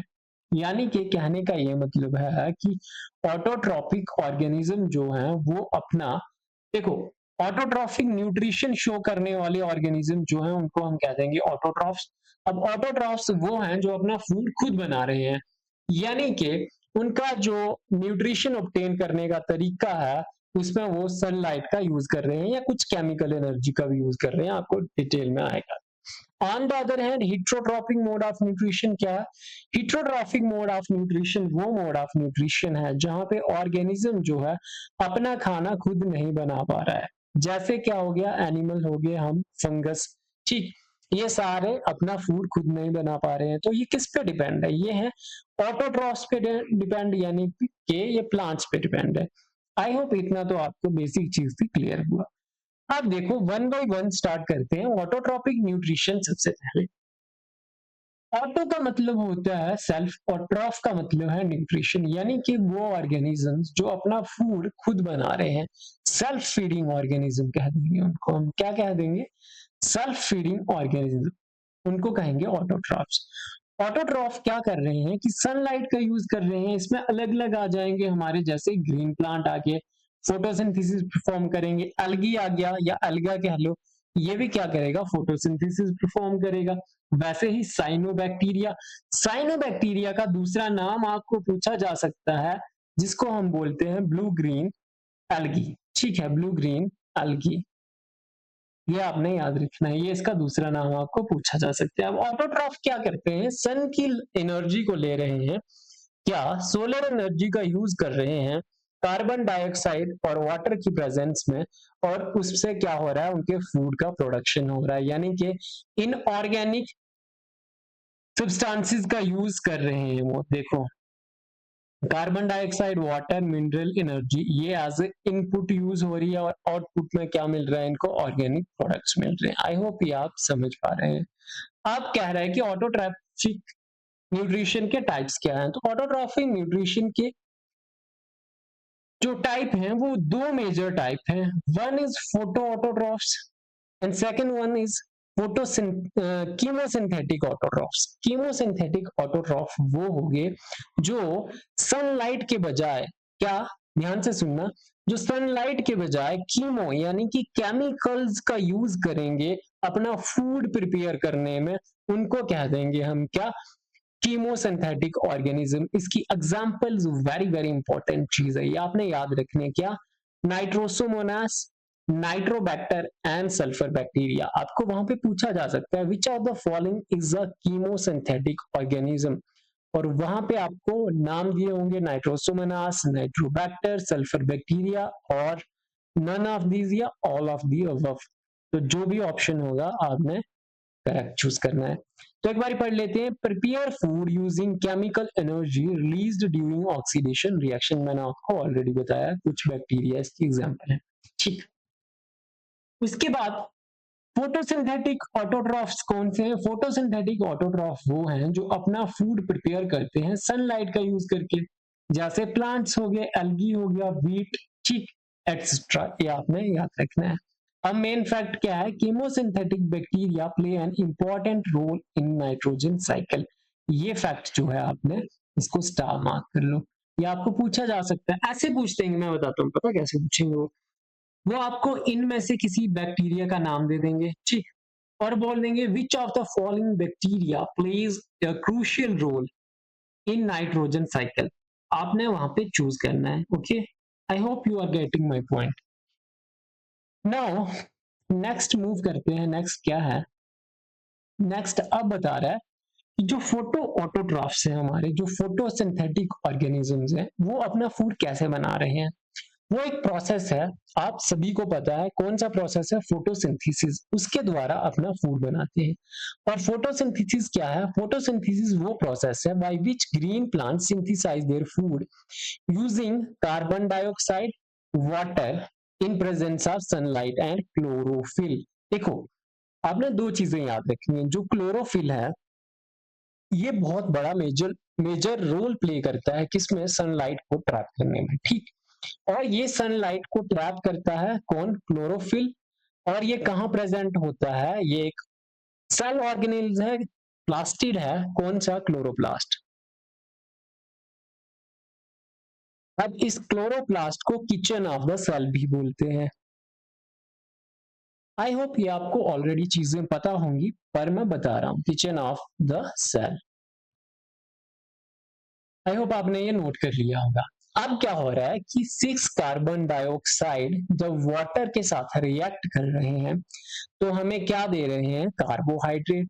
ये कौन सा है, मोनोसेक्राइड। कौन सा सर, ग्लूकोज, ठीक। ये आपको मैंने ऑलरेडी पढ़ाया। और ऑक्सीजन रिलीज होता है। अब आपको एक क्वेश्चन आएगा, वो बोलेंगे कि ऑक्सीजन प्रोड्यूस्ड ड्यूरिंग, आई होप आपने ये लिख लिया होगा, मैं इसको रब कर रहा हूं। अब आपको एक क्वेश्चन आएगा वहां पे कि oxygen produced during photosynthesis comes from which of the following compound. ठीक है, वो कार्बन डाइऑक्साइड से आ रहा है या वो वाटर से आ रहा है। तो आपने याद रखना है कहां से आता है, वाटर के टूटने से क्या आ रहा है, ऑक्सीजन आ रहा है। यानी कि जो फोटोसिंथेसिस में कार्बन डाइऑक्साइड रिलीज हो, सॉरी, ऑक्सीजन रिलीज हो रहा है, तो कहां से आ रहा है, इस वाटर से आ रहा है, ठीक। इस वाटर से क्या आ रहा है, ऑक्सीजन, ना कि इस कार्बन डाइऑक्साइड से, इस कार्बन डाइऑक्साइड से नहीं, ठीक। इतना आपको क्लियर हो गया। अब बोल रहा है कि इंपॉर्टेंस क्या है फोटोसिंथेसिस की हमारे जीवन में, ये आपने एक बार देख लेना है। तो क्या है, produces food, primary source of almost all life, release oxygen, maintain atmospheric levels of oxygen, removes carbon dioxide, क्योंकि कार्बन डाइऑक्साइड का यूज हो रहा है फोटोसिंथेसिस में। कार्बन डाइऑक्साइड प्लांट लेंगे और कौन से ऑर्गेनल के थ्रू लेंगे, सॉरी ऑर्गेनल के नहीं, किस सिस्टम के थ्रू लेंगे, तो वो होगा स्टोमेटा। स्टोमेटा है ये, ठीक है। पोर्स होते हैं, लीज वे ट्रांसपायरेशन में भी हेल्प करते हैं, आपने याद रखना है जो जो मैंने बोला। और बेस ऑफ फूड चेन बनाते हैं, ये आपको ऑलरेडी पता है। ठीक, आई होप ये स्लाइड आपको क्लियर है। नेक्स्ट कह रहा है कि रिक्वायरमेंट क्या है फोटोसिंथेसिस की। मैंने आपको ऑलरेडी बता दिया है क्या क्या रिक्वायरमेंट है, ये आपने याद रखने हैं। Sunlight, chlorophyll, carbon dioxide and third carbon dioxide and water. देखो वहां पे आपको क्वेश्चन मैं आपसे देगा, विच of the following is the requirement of photosynthesis. तो ऑप्शन दिए होंगे sunlight, chlorophyll, carbon dioxide, water. All correct बोला होगा या बोल ऐसे ऑप्शन होंगे, ओनली 1, ओनली 2, ओनली 4। ठीक है, तो आपने याद रखना है क्या क्या है, sunlight, chlorophyll, carbon dioxide and water, ऐसे याद रखो। सनलाइट और वाटर, W से वाटर, S से सन, और C वाले सेम हो गए, क्लोरोफिल और कार्बन डाइऑक्साइड। ठीक, और इस क्लोरोफिल का क्या काम है, इसी कार्बन डाइऑक्साइड को ट्रैप करना। ठीक, समझ गया, सॉरी सनलाइट को ट्रैप करना। ओके, इसको नहीं, सनलाइट को ट्रैप करना। आई होप आप समझ गए। अब कह रहा है कि स्ट्रक्चर ऑफ क्लोरोप्लास्ट, ये आपको ऐसे मैं ऊपर ऊपर से बता देता हूँ, जो मैंने चीजें आपको बताई उस वही आपको याद रखनी है, ज्यादा ये याद रखने की जरूरत नहीं है, पर एक बार देख लो, क्या पता होता है पूछ ले, वो जेकेएसएस भी कुछ भी कर सकता है। तो ये डबल मेम्ब्रेन ऑर्गेनेल है क्या, क्लोरोप्लास्ट। ये प्लास्टिड्स का ही टाइप होता है। इसमें क्यों इसको क्लोरोप्लास्ट कह रहे हैं, क्योंकि इसमें क्लोरोफिल है, और क्लोरोफिल कहाँ पे प्रेजेंट होता है, इन रीजन में प्रेजेंट होता है, इनको बोलते हैं ग्रेना। और ग्रेना क्या है, ग्रेना जो है वो एक ऐसे मान लो कि स्टॉक ऑफ थैलाकोइड को हम क्या बोल रहे हैं, ग्रेना बोल रहे हैं, ये आपने याद रखना है। तो कह रहा है कि ये रीजन आ गया ग्रेना। ग्रेना क्या है, स्टैक ऑफ थैलाकोइड्स और साइट ऑफ लाइट रिएक्शन। यहां से क्वेश्चन बनेगा, आपको देखो मार्क कर देते हो, ऑलरेडी हाईलाइटेड है। वहां पर पूछेगा विच of the following is site of light reaction, तो आपको याद होना चाहिए क्या, थैलाकोइड। ठीक, उसके बाद बोलेगा आपको कि साइट ऑफ डार्क रिएक्शन। अभी मैं ये नहीं बता रहा हूं कि लाइट रिएक्शन क्या है, डार्क रिएक्शन क्या है, ठीक है। बोलेगा साइट ऑफ डार्क रिएक्शन, आपने बोलना है कि स्ट्रोमा। स्ट्रोमा क्या है, यहाँ पे जो फ्लूइड मटेरियल होगा इस ऑर्गेनेली के अंदर, उसको कह देंगे हम स्ट्रोमा। फिर कह रहा है, देखो यहाँ पे बताया हुआ है कि फ्लूइड मैट्रिक्स, उसको ही बोल देंगे। फिर कह रहा है chloroplast possesses their own DNA and ribosomes. This supports the endosymbiotic theory. ये वेरी वेरी इंपॉर्टेंट, आपने याद रखना है कि अपना खुद का डीएनए किसके किसके पास है, एक क्लोरोप्लास्ट के पास है और दूसरा है माइटोकॉन्ड्रिया के पास। माइटोकॉन्ड्रियन सिंगुलर, ठीक है, माइटोकॉन्ड्रियन या माइटोकॉन्ड्रिया के पास क्या है, अपना डीएनए। क्लोरोप्लास्ट के पास भी अपना डीएनए, और इनको हम क्या बोलते हैं, इनको बोलते हैं सेमी ऑटोनॉमस सेल ऑर्गेनेल्स। क्या बोलते हैं, सेमी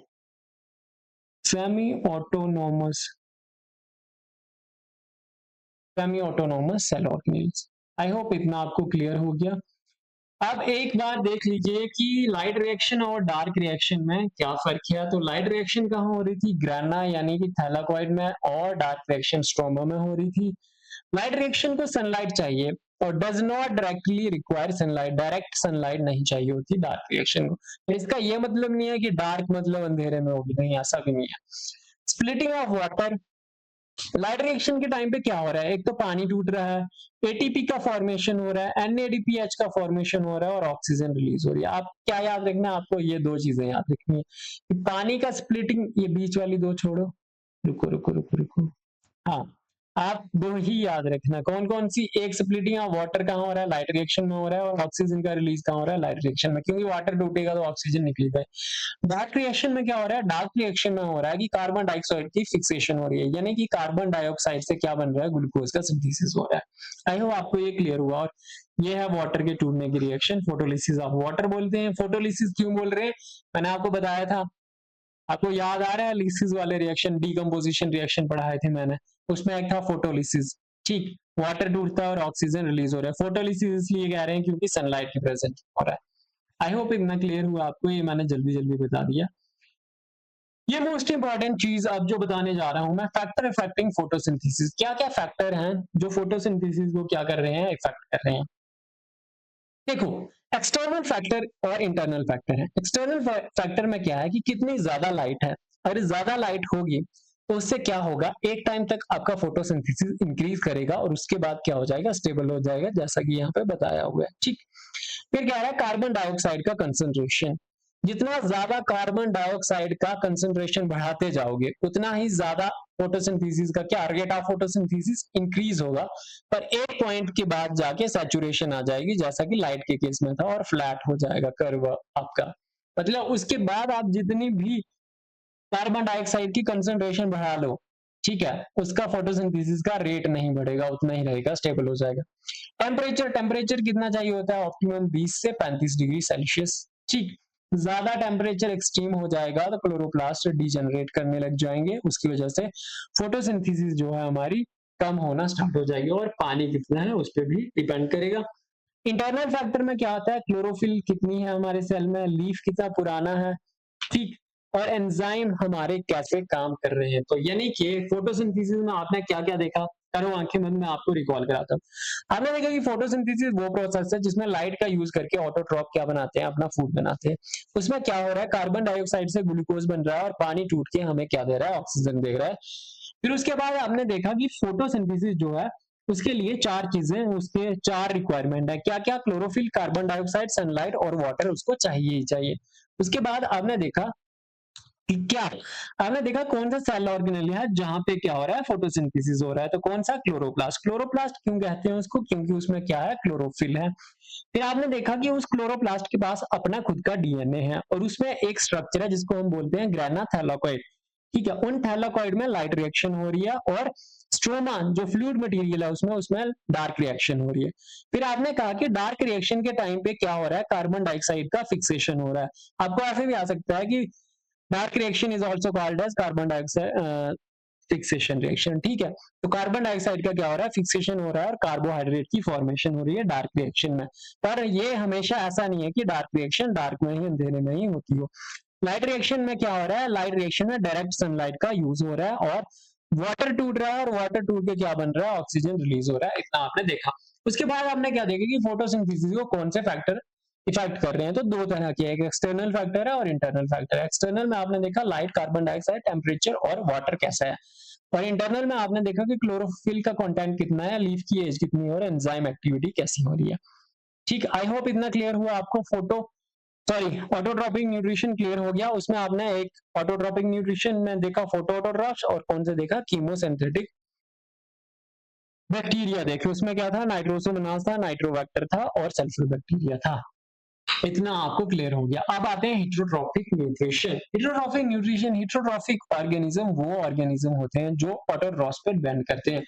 ऑर्गेनिज्म अपना फूड डायरेक्ट नहीं बना पाते हैं। The organisms that can not synthesise their own food and depends directly or indirectly on autotrophs. For example, humans, animals, fungi, and most of the bacteria. देखो bacteria autotrophs भी थे, मैंने आपको बताया, but most of the bacteria क्या है, most of the bacteria और हिट्रोट्रॉफ्स, ये आपने याद रखना है। यहाँ पे मैंने डायग्राम्स भी लगाई हुई है। ये डायग्राम जो है टिक की डायग्राम है, ये पैरासाइट है। फिर हमने, अब ये आपको पता चल गया कि हिट्रोट्रॉफ कौन से ऑर्गेनिज्म होते हैं जो दूसरों से अपना खाना ले रहे हैं। अब दूसरों से अपना खाना कैसे कैसे लिया जा सकता है, इसमें आते हैं अलग अलग, होलोजोइक, सैप्रोफिटिक, पैरासिटिक और सिम्बियोटिक। देखो, होलो, होलो का मतलब हो गया होल, जिसमें क्या हो गया, आपने ये फूड, मान लो कि ये आपका चपाती है, ठीक, इसमें से टुकड़ा तोड़ा, एक टुकड़ा इतना सा तोड़ा और आपने डायरेक्ट क्या लिए, पूरा पूरा अपने मुंह में डाल लिया इसको। ठीक, इसको बोलेंगे होलोजोइक, यानी कि पूरा होल होल लंप फूड का लेके फिर उसको च्यू करना और डाइजेस्ट वगैरह वगैरह करना स्टार्ट करना। सेप्रोफाइट क्या होगी, सेप्रोफाइट वो ऑर्गेनिज्म होंगे जो जाएंगे डेड डिकेइंग मैटर पे, केमिकल्स रिलीज करेंगे और जो वो ऑर्गेनिक मैटर होगा उसको ब्रेक करेंगे सिंपलर फॉर्म में और फिर एब्जॉर्ब कर लेंगे। पैरासाइट क्या हो गया, पैरासाइट हो गया जो आपका खून चूसे। ठीक है, पैरासाइट मतलब वो ऑर्गेनिज्म हो गया जो क्या कर रहा है, आपको, आपसे बेनिफिट ले रहा है और आपको बदले में क्या दे रहा है, हार्म दे रहा है। जैसे कि आपके कुछ दोस्त होंगे, सबके होते हैं ऐसे, जो क्या करेंगे, बेनिफिट ले लेंगे, पर जब आपकी बारी आएगी तो दोस्ती खत्म हो जाएगी। तो ये वही है ये। ठीक, और फिर एक होता है सिम्बियोटिक, इसमें आपने एग्जांपल याद रखना है लाइकन्स का।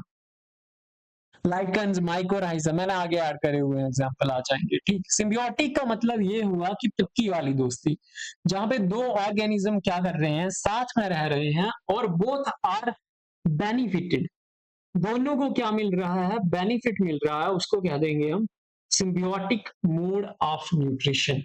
आई hope you got this point.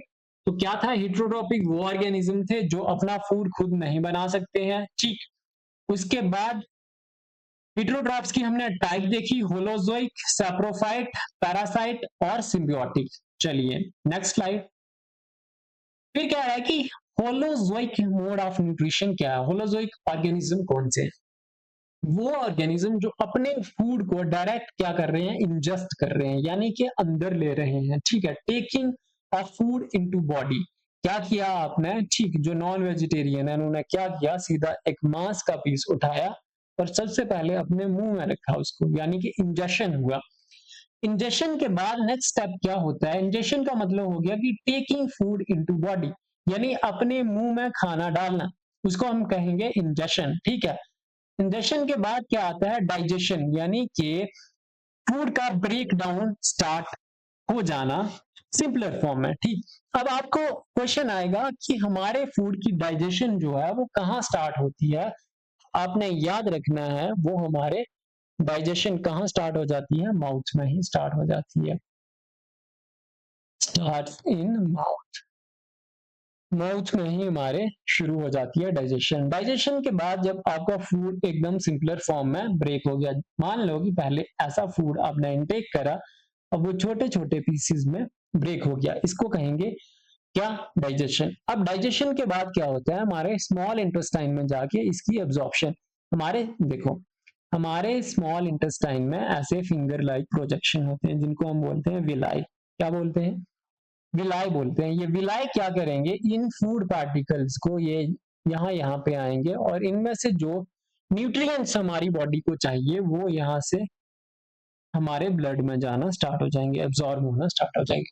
Absorption होगी, अब क्या होगा, एसिमिलेशन होगी। एसिमिलेशन मतलब इकट्ठा करना, उनको यूटिलाइज करने की कोशिश करना, बॉडी में जहां जहां न्यूट्रिएंट्स की जरूरत है वहां वहां पे इकट्ठा करना उनको। यूटिलाइजेशन ऑफ एब्जॉर्ब्ड न्यूट्रिएंट्स, उसको बोल देंगे एसिमिलेशन। और उसके बाद है इजेशन। इजेशन का मतलब ये हुआ, ये आपका फूड था, इसमें से आपने न्यूट्रिएंट्स अब्सॉर्ब कर लिए, अब ये न्यूट्रिएंट्स आपने आपकी बॉडी में जहां रिक्वायरमेंट थी वहां यूज कर लिए, अब कुछ वेस्ट बचा, वेस्ट, ठीक है, उसको आपने बॉडी से बाहर निकालना है, अनडाइजेस्टेड फूड को बॉडी से बाहर निकालना है, तो उसको बोलेंगे egestion. Egestion is nothing but the removal of undigested food. I hope ये स्लाइड आपको समझ आ गई। नेक्स्ट मूव करते हैं। नेक्स्ट मूव है एक एग्जाम्पल जो हमारे बहुत इंपॉर्टेंट है हमारे लिए, जो याद रखना मोनोजोइक न्यूट्रिशन का, वो है अमीबा। अमीबा क्या है, अमीबा एक ऐसा ऑर्गेनिज्म है, ठीक, जो क्या कर रहा है, वो जो holozoic mode of nutrition show कर रहा है। ठीक, अब जो इसमें फूड को इनगल्फ किया, ये है हमारा ऑर्गेनिज्म कौन, अमीबा। ठीक, इसने क्या करा, इसने इसको एक फूड पार्टिकल दिखा। ठीक, ये क्या है, सिंगल सेल ऑर्गेनिज्म है, इसको फूड दिखा यहाँ पे, तो इसने क्या करा, इसको इनगल्फ करना स्टार्ट करा। ठीक, पहले ऐसा क्या बना, इसमें वेसल टाइप बना, ये देख रहे हैं, और इसमें फूड पार्टिकल आना स्टार्ट हो गया, फिर इसने इनगल्फ कर रहा और ये फूड वैक्यूल बन गया। तो क्या हुआ, फूड के पास अप्रोच करा, फिर सीडोपोडिया, ये क्वेश्चन आएगा कि सूडोपोडिया या सीडोपोडिया कहाँ पे होते हैं, मैं लिख देता हूँ। अमीबा क्या करता है, अपना फूड इनगल्फ करता है विद द हेल्प ऑफ, यहाँ पे लिख रहा हूँ, amoeba engulf food by using क्या, सूडोपोडिया। और ये जो स्ट्रक्चर आपको दिख रहे हैं ये सूडोपोडिया है। फिर क्या होता है, सूडोपोडिया जब देखो यहाँ पे आ रहा था, अब यहाँ से इसकी बॉडी जुड़ जाएगी तो ये क्या बन जाएगा, एक food vacuole, food vacuole form हो गया। फिर इस फूड वैक्यूल की धीरे धीरे क्या होगी, बॉडी में एब्जॉर्प्शन, डाइजेशन होगी, और फिर जो वेस्ट बच जाएगा उसको ऐसे ही इजेक्ट कर देगा अपनी बॉडी से। तो सिंगल सेलुलर ऑर्गेनिज्म है, और ये जो प्रोसेस, जिस प्रोसेस के थ्रू इसने फूड को क्या करा, एनगल्फ करा, इसके थ्रू सीडोपोडिया के, और ये प्रोसेस क्या बोल दिया हमने, फैगोसाइटोसिस। तो आपको क्वेश्चन आ सकते हैं कि फैगोसाइटोसिस क्या होता है, आपने बताना है कि वो प्रोसेस जिससे अमीबा फूड को इनगल्फ करता है उसको बोलते हैं फैगोसाइटोसिस। नेक्स्ट हमारा आ जाता है saprophytic mode of nutrition. Saprophytic, saprophyte का मतलब होता है वो ऑर्गेनिज्म जो डेड और डिकेइंग मैटर पे ग्रो करेंगे, वहां से अपना फूड लेंगे। जैसे हम देखते हैं हमारे घरों में ब्रेड पे लगी हुई मोल्ड, ये आप देख पा रहे हैं ब्रेड मोल्ड, ठीक, ये क्या है, एक सैप्रोफाइट है, ठीक। ये राइजोपस, जो देखो ब्रेड मोल्ड है ना, इसका दूसरा नाम ही राइजोपस है। तो आपको क्वेश्चन आ सकता है वहां पे कि ब्रेड पे कौन सी फंगस लगी होती है, आपने याद रखना है राइजोपस, ठीक, कौन सी, राइजोपस। यहाँ पे माइक्रोस्कोपिक व्यू भी दिखाया हुआ है। फिर जो हम मशरूम खाते हैं, ये भी एक सैप्रोफाइट है, ठीक, ये फंगस को बिलोंग करते हैं, इनमें फोटोसिंथेसिस के लिए पिगमेंट नहीं होते। Organisms obtain food from dead and decaying organic matter, उनको हम क्या कह देंगे, सैप्रोफाइट कह देंगे। तो सैप्रोफाइट अपना फूड ऑब्टेन कैसे करते हैं, देखो क्या करते हैं, ये इनको दिखा कोई डेड बॉडी, ठीक, डेड बॉडी दिखा, वहां पे इन्होंने एंजाइम क्रिएट करने हैं। सबसे पहले ग्रोथ कैसे होगी, एंजाइम सिक्रीशन करें। एंजाइम क्रिएट करने से क्या होगा कि वो जो पार्टिकल है उनका ब्रेक डाउन हो जाएगा, यानी कि एक्सटर्नल डाइजेशन। अब जब ब्रेक डाउन हो जाएगा तो उस ब्रेक डाउन से वो सिंपलर फॉर्म में आ जाएंगे, और सिंपलर फॉर्म को ये क्या कर लेंगे, अब्सॉर्ब कर लेंगे, ठीक, और फिर अपना इनको फूड मिल जाएगा, एसेंशियल न्यूट्रिएंट मिल जाएंगे। और अगर हम बायो जियोकेमिकल साइकिल की बात करें, या हम देखें हमारे इकोसिस्टम में सैप्रोफाइट्स की क्या इंपॉर्टेंस है। सर ये तो बुदबू चलाते हैं, सड़ा गला देते हैं ऑर्गेनिक मैटर को, हाँ जो भी है, ऑर्गेनिक मैटर को ये ब्रेक कर रहे हैं, और उससे क्या हो रहा है, हमारा एनवायरनमेंट क्लीन हो रहा है। तो यानी ये एज ए डिकम्पोजर एक्ट करते हैं, ये भी इंपॉर्टेंट फैक्ट है, आपने याद रखना है। ओके, चलो नेक्स्ट स्लाइड। अब आ गया थर्ड मोड ऑफ न्यूट्रिशन, कौन सा, पैरासिटिक मोड ऑफ। मैंने ऑलरेडी बताया पैरासाइट वो ऑर्गेनिज्म है जो आपके साथ रह के, आपकी बॉडी में रह के, आपकी बॉडी के ऊपर रह के क्या कर रहा है, आपको हार्म दे रहा है, और खुद क्या उड़ा रहा है, फायदा उठा रहा है। क्या सर बॉडी के बाहरी पैरासाइट हो सकते हैं, बाहर नहीं, अंदर भी हो सकते हैं। बाहर जैसे जू हो गए, लाइस, टिक हो गए, ठीक है, लीच हो गए, ये सारे, लीच जोंक बोलते हैं इसको, वो हो गया। ये सारे हैं एक्सटर्नल पैरासाइट, यानी कि बॉडी के बाहर होंगे। और इंटरनल एंडोपैरासाइट जैसे टेप वॉर्म हो गया, प्लाज्मोडियम, राउंड वॉर्म, छोटे बच्चों को कीड़े हो जाते हैं, वो सारे क्या हैं, endoparasite. Parasites drive food from a living host. देखो पैरासाइट जिस ऑर्गेनिज्म की बॉडी पे रहेगा उसको कहते हैं होस्ट ऑर्गेनिज्म, ये आपने याद रखना है। अब बेनिफिट किसको हो रहा है, यहाँ पे मैं लिख रहा हूं पैरासाइट, और यहाँ पे लिख रहा हूं होस्ट। अब पैरासाइट को क्या हो रहा है, बेनिफिट हो रहा है, तो इसको लिख दिया मैंने प्लस प्लस, और होस्ट को क्या हो रहा है, नुकसान हो रहा है, तो इसको मैंने लिख दिया नेगेटिव नेगेटिव, ये आपने याद। Parasite drives food from a living host which provide food and shelter and harms it causing disease, weakness and nutrient loss. अगर आपके सर में जू है, लाइस है, तो क्या होगा, वो आपका ब्लड, ठीक है, ब्लड सक करेगी, और उसके थ्रू क्या होगा, एसेंशियल न्यूट्रिएंट्स ले लेगी। और कहीं अगर एक सर से दूसरे सर में जू ट्रांसफर हो गई तो ये डिजीज को भी ट्रांसफर कर सकती है। ओके, और अगर इसने जब आपके हेड पे काट दिया, वहां पे छोटे छोटे जख्म आ गए, उसके कारण क्या हो सकता है, बैक्टीरियल इंफेक्शन हो सकते हैं, वायरल इंफेक्शन हो सकते हैं, फंगल इंफेक्शन हो सकते हैं, ठीक। तो एक्टोपैरासाइट जो बॉडी के बाहर होंगे, एग्जांपल्स क्या हैं, लाइस, टिक एंड लीच, ये आपने याद रखनी है। एंडोपैरासाइट वो होंगे जो इनसाइड द बॉडी, जैसे टेपवर्म, प्लाज्मोडियम, राउंड पर। अब एक प्लांट होता है कसकुटा, क्या होता है, कसकुटा का प्लांट, आई होप मैक्सिमम लोगों ने देखा होगा, मैंने तो देखा हुआ है ये प्लांट, ठीक है।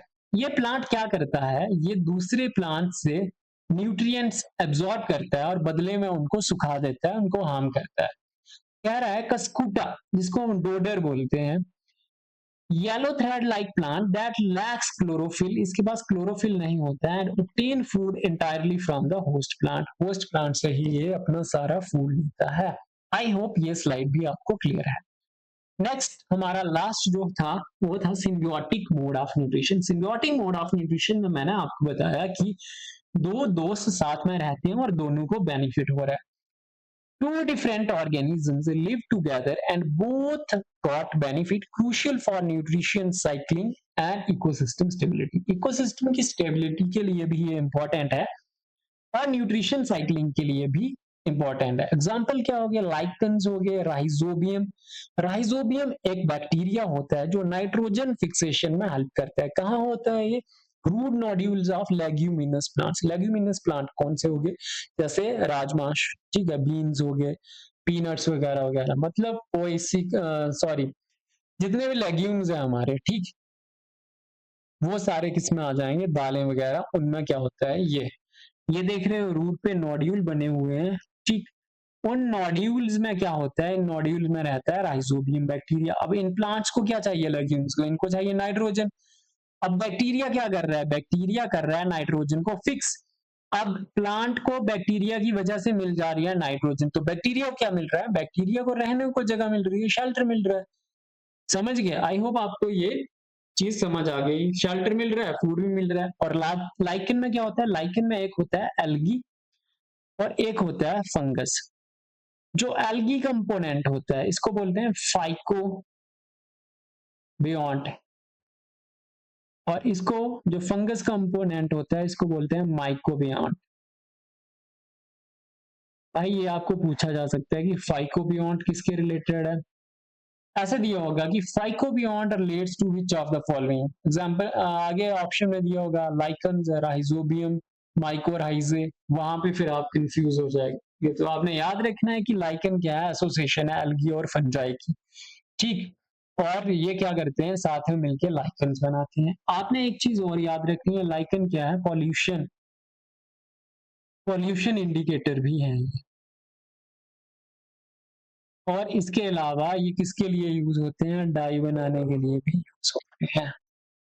चलिए नेक्स्ट है, यहाँ से आप रिवाइज कर लेना जो भी इंपॉर्टेंट चीजें हैं। ऑटोट्रॉप क्या होते हैं? अपना फूड खुद बनाते हैं, फोटोसिंथेसिस के थ्रू बनाते हैं, और कीमोसिंथेसिस भी करते हैं। ये ग्रेना में लाइट रिएक्शन होती है, स्ट्रोमा में डार्क रिएक्शन होती है, और क्लोरोफिल सोलर एनर्जी को अब्सॉर्ब करता है। कीमोसिंथेटिक बैक्टीरिया भी आते हैं इनमें जो केमिकल एनर्जी का यूज करते हैं। फिर आपने देखा हेट्रोट्रॉपिक मोड ऑफ न्यूट्रिशन, उसमें होलोजोइक न्यूट्रिशन जो इंजेक्शन करेंगे, डाइजेशन, एब्जॉर्प्शन, एसिमिलेशन और इजेशन, ये साइकिल भी आपको पूछी जा सकती है। ये लास्ट शीट आप कब रिवाइज करेंगे? जब आपका एग्जाम होगा, एक दिन पहले इस शीट को देख लो, खत्म। ठीक है, अमीबा फीड करता है फैगोसाइटोसिस के, और वो क्या थे? सूडोपोडिया थे। सैप्रोफाइट क्या है? इकोसिस्टम में डीकंपोजर का रोल प्ले करते हैं। पैरासाइट क्या है? डिपेंड करते हैं अदर ऑर्गेनिज्म पे, उस ऑर्गेनिज्म को होस्ट बोलते हैं और वो होस्ट को हार्म कर रहे हैं। फिर पैरासिटिक्स में हमने पैरासिटिक प्लांट की एग्जांपल हमने देखी थी कस्क्यूटा, ये इंपॉर्टेंट है, आपने याद रखना है। कस्कूटा कूट दिया भाई, पैरासाइट ने होस्ट को कूट दिया। लाइकन हमने देखा कि एल्गी और फंगस से मिलके बनते हैं, और ये सिम्बियोटिक एसोसिएशन है। कौन सी? म्यूचुअलिज्म। म्यूचुअलिज्म क्यों? क्योंकि दोनों को बेनिफिट हो रहा है। और इसमें ही हमने एक देखा राइजोबियम, इसमें माइकोराइजा भी होते हैं। माइकोराइजा क्या है? फंगस की और रूट्स ऑफ हायर प्लांट की एसोसिएशन। यहाँ पे मैं खुद ही लिख देता हूँ, रुको।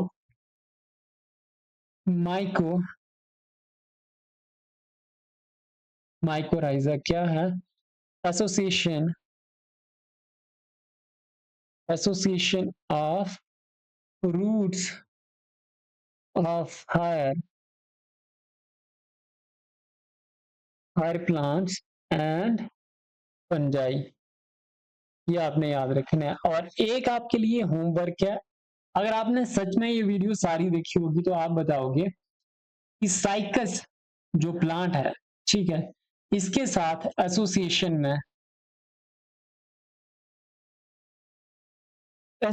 में एक ऑर्गेनिज्म रहता है, ठीक है, वो सिम्बियोटिक रिलेशन है इनका, उस ऑर्गेनिज्म का आपने नाम बताना, और ये आपको क्वेश्चन जेकेएसएसबी में पूछा जा सकता है। तो आई होप आपको आज का लेक्चर बढ़िया लगा। इसी के साथ हमारा थ्योरी पोर्शन खत्म हो चुका है न्यूट्रिशन का। अब 2 वीडियो या एक वीडियो मैं एमसीक्यूज लाऊंगा, जो बची हुई चीजें हैं वो वहां पे करेंगे हम, और उसके बाद हम नेक्स्ट मूव कर जाएंगे रेस्पिरेशन, विटामिन। अभी बहुत सारा है पढ़ने का, मैं कोशिश करूंगा कि अब मैं वीडियोस जल्दी जल्दी लाऊं और इसको जल्दी जल्दी खत्म करें और फिर प्रैक्टिस करें, और एक लास्ट में वन शॉट ला दूंगा साइंस का। वो क्विक रिवीजन में हेल्प करेगा आपको। तो तब तक पढ़ाई करते रहें। All the very best. Bye bye.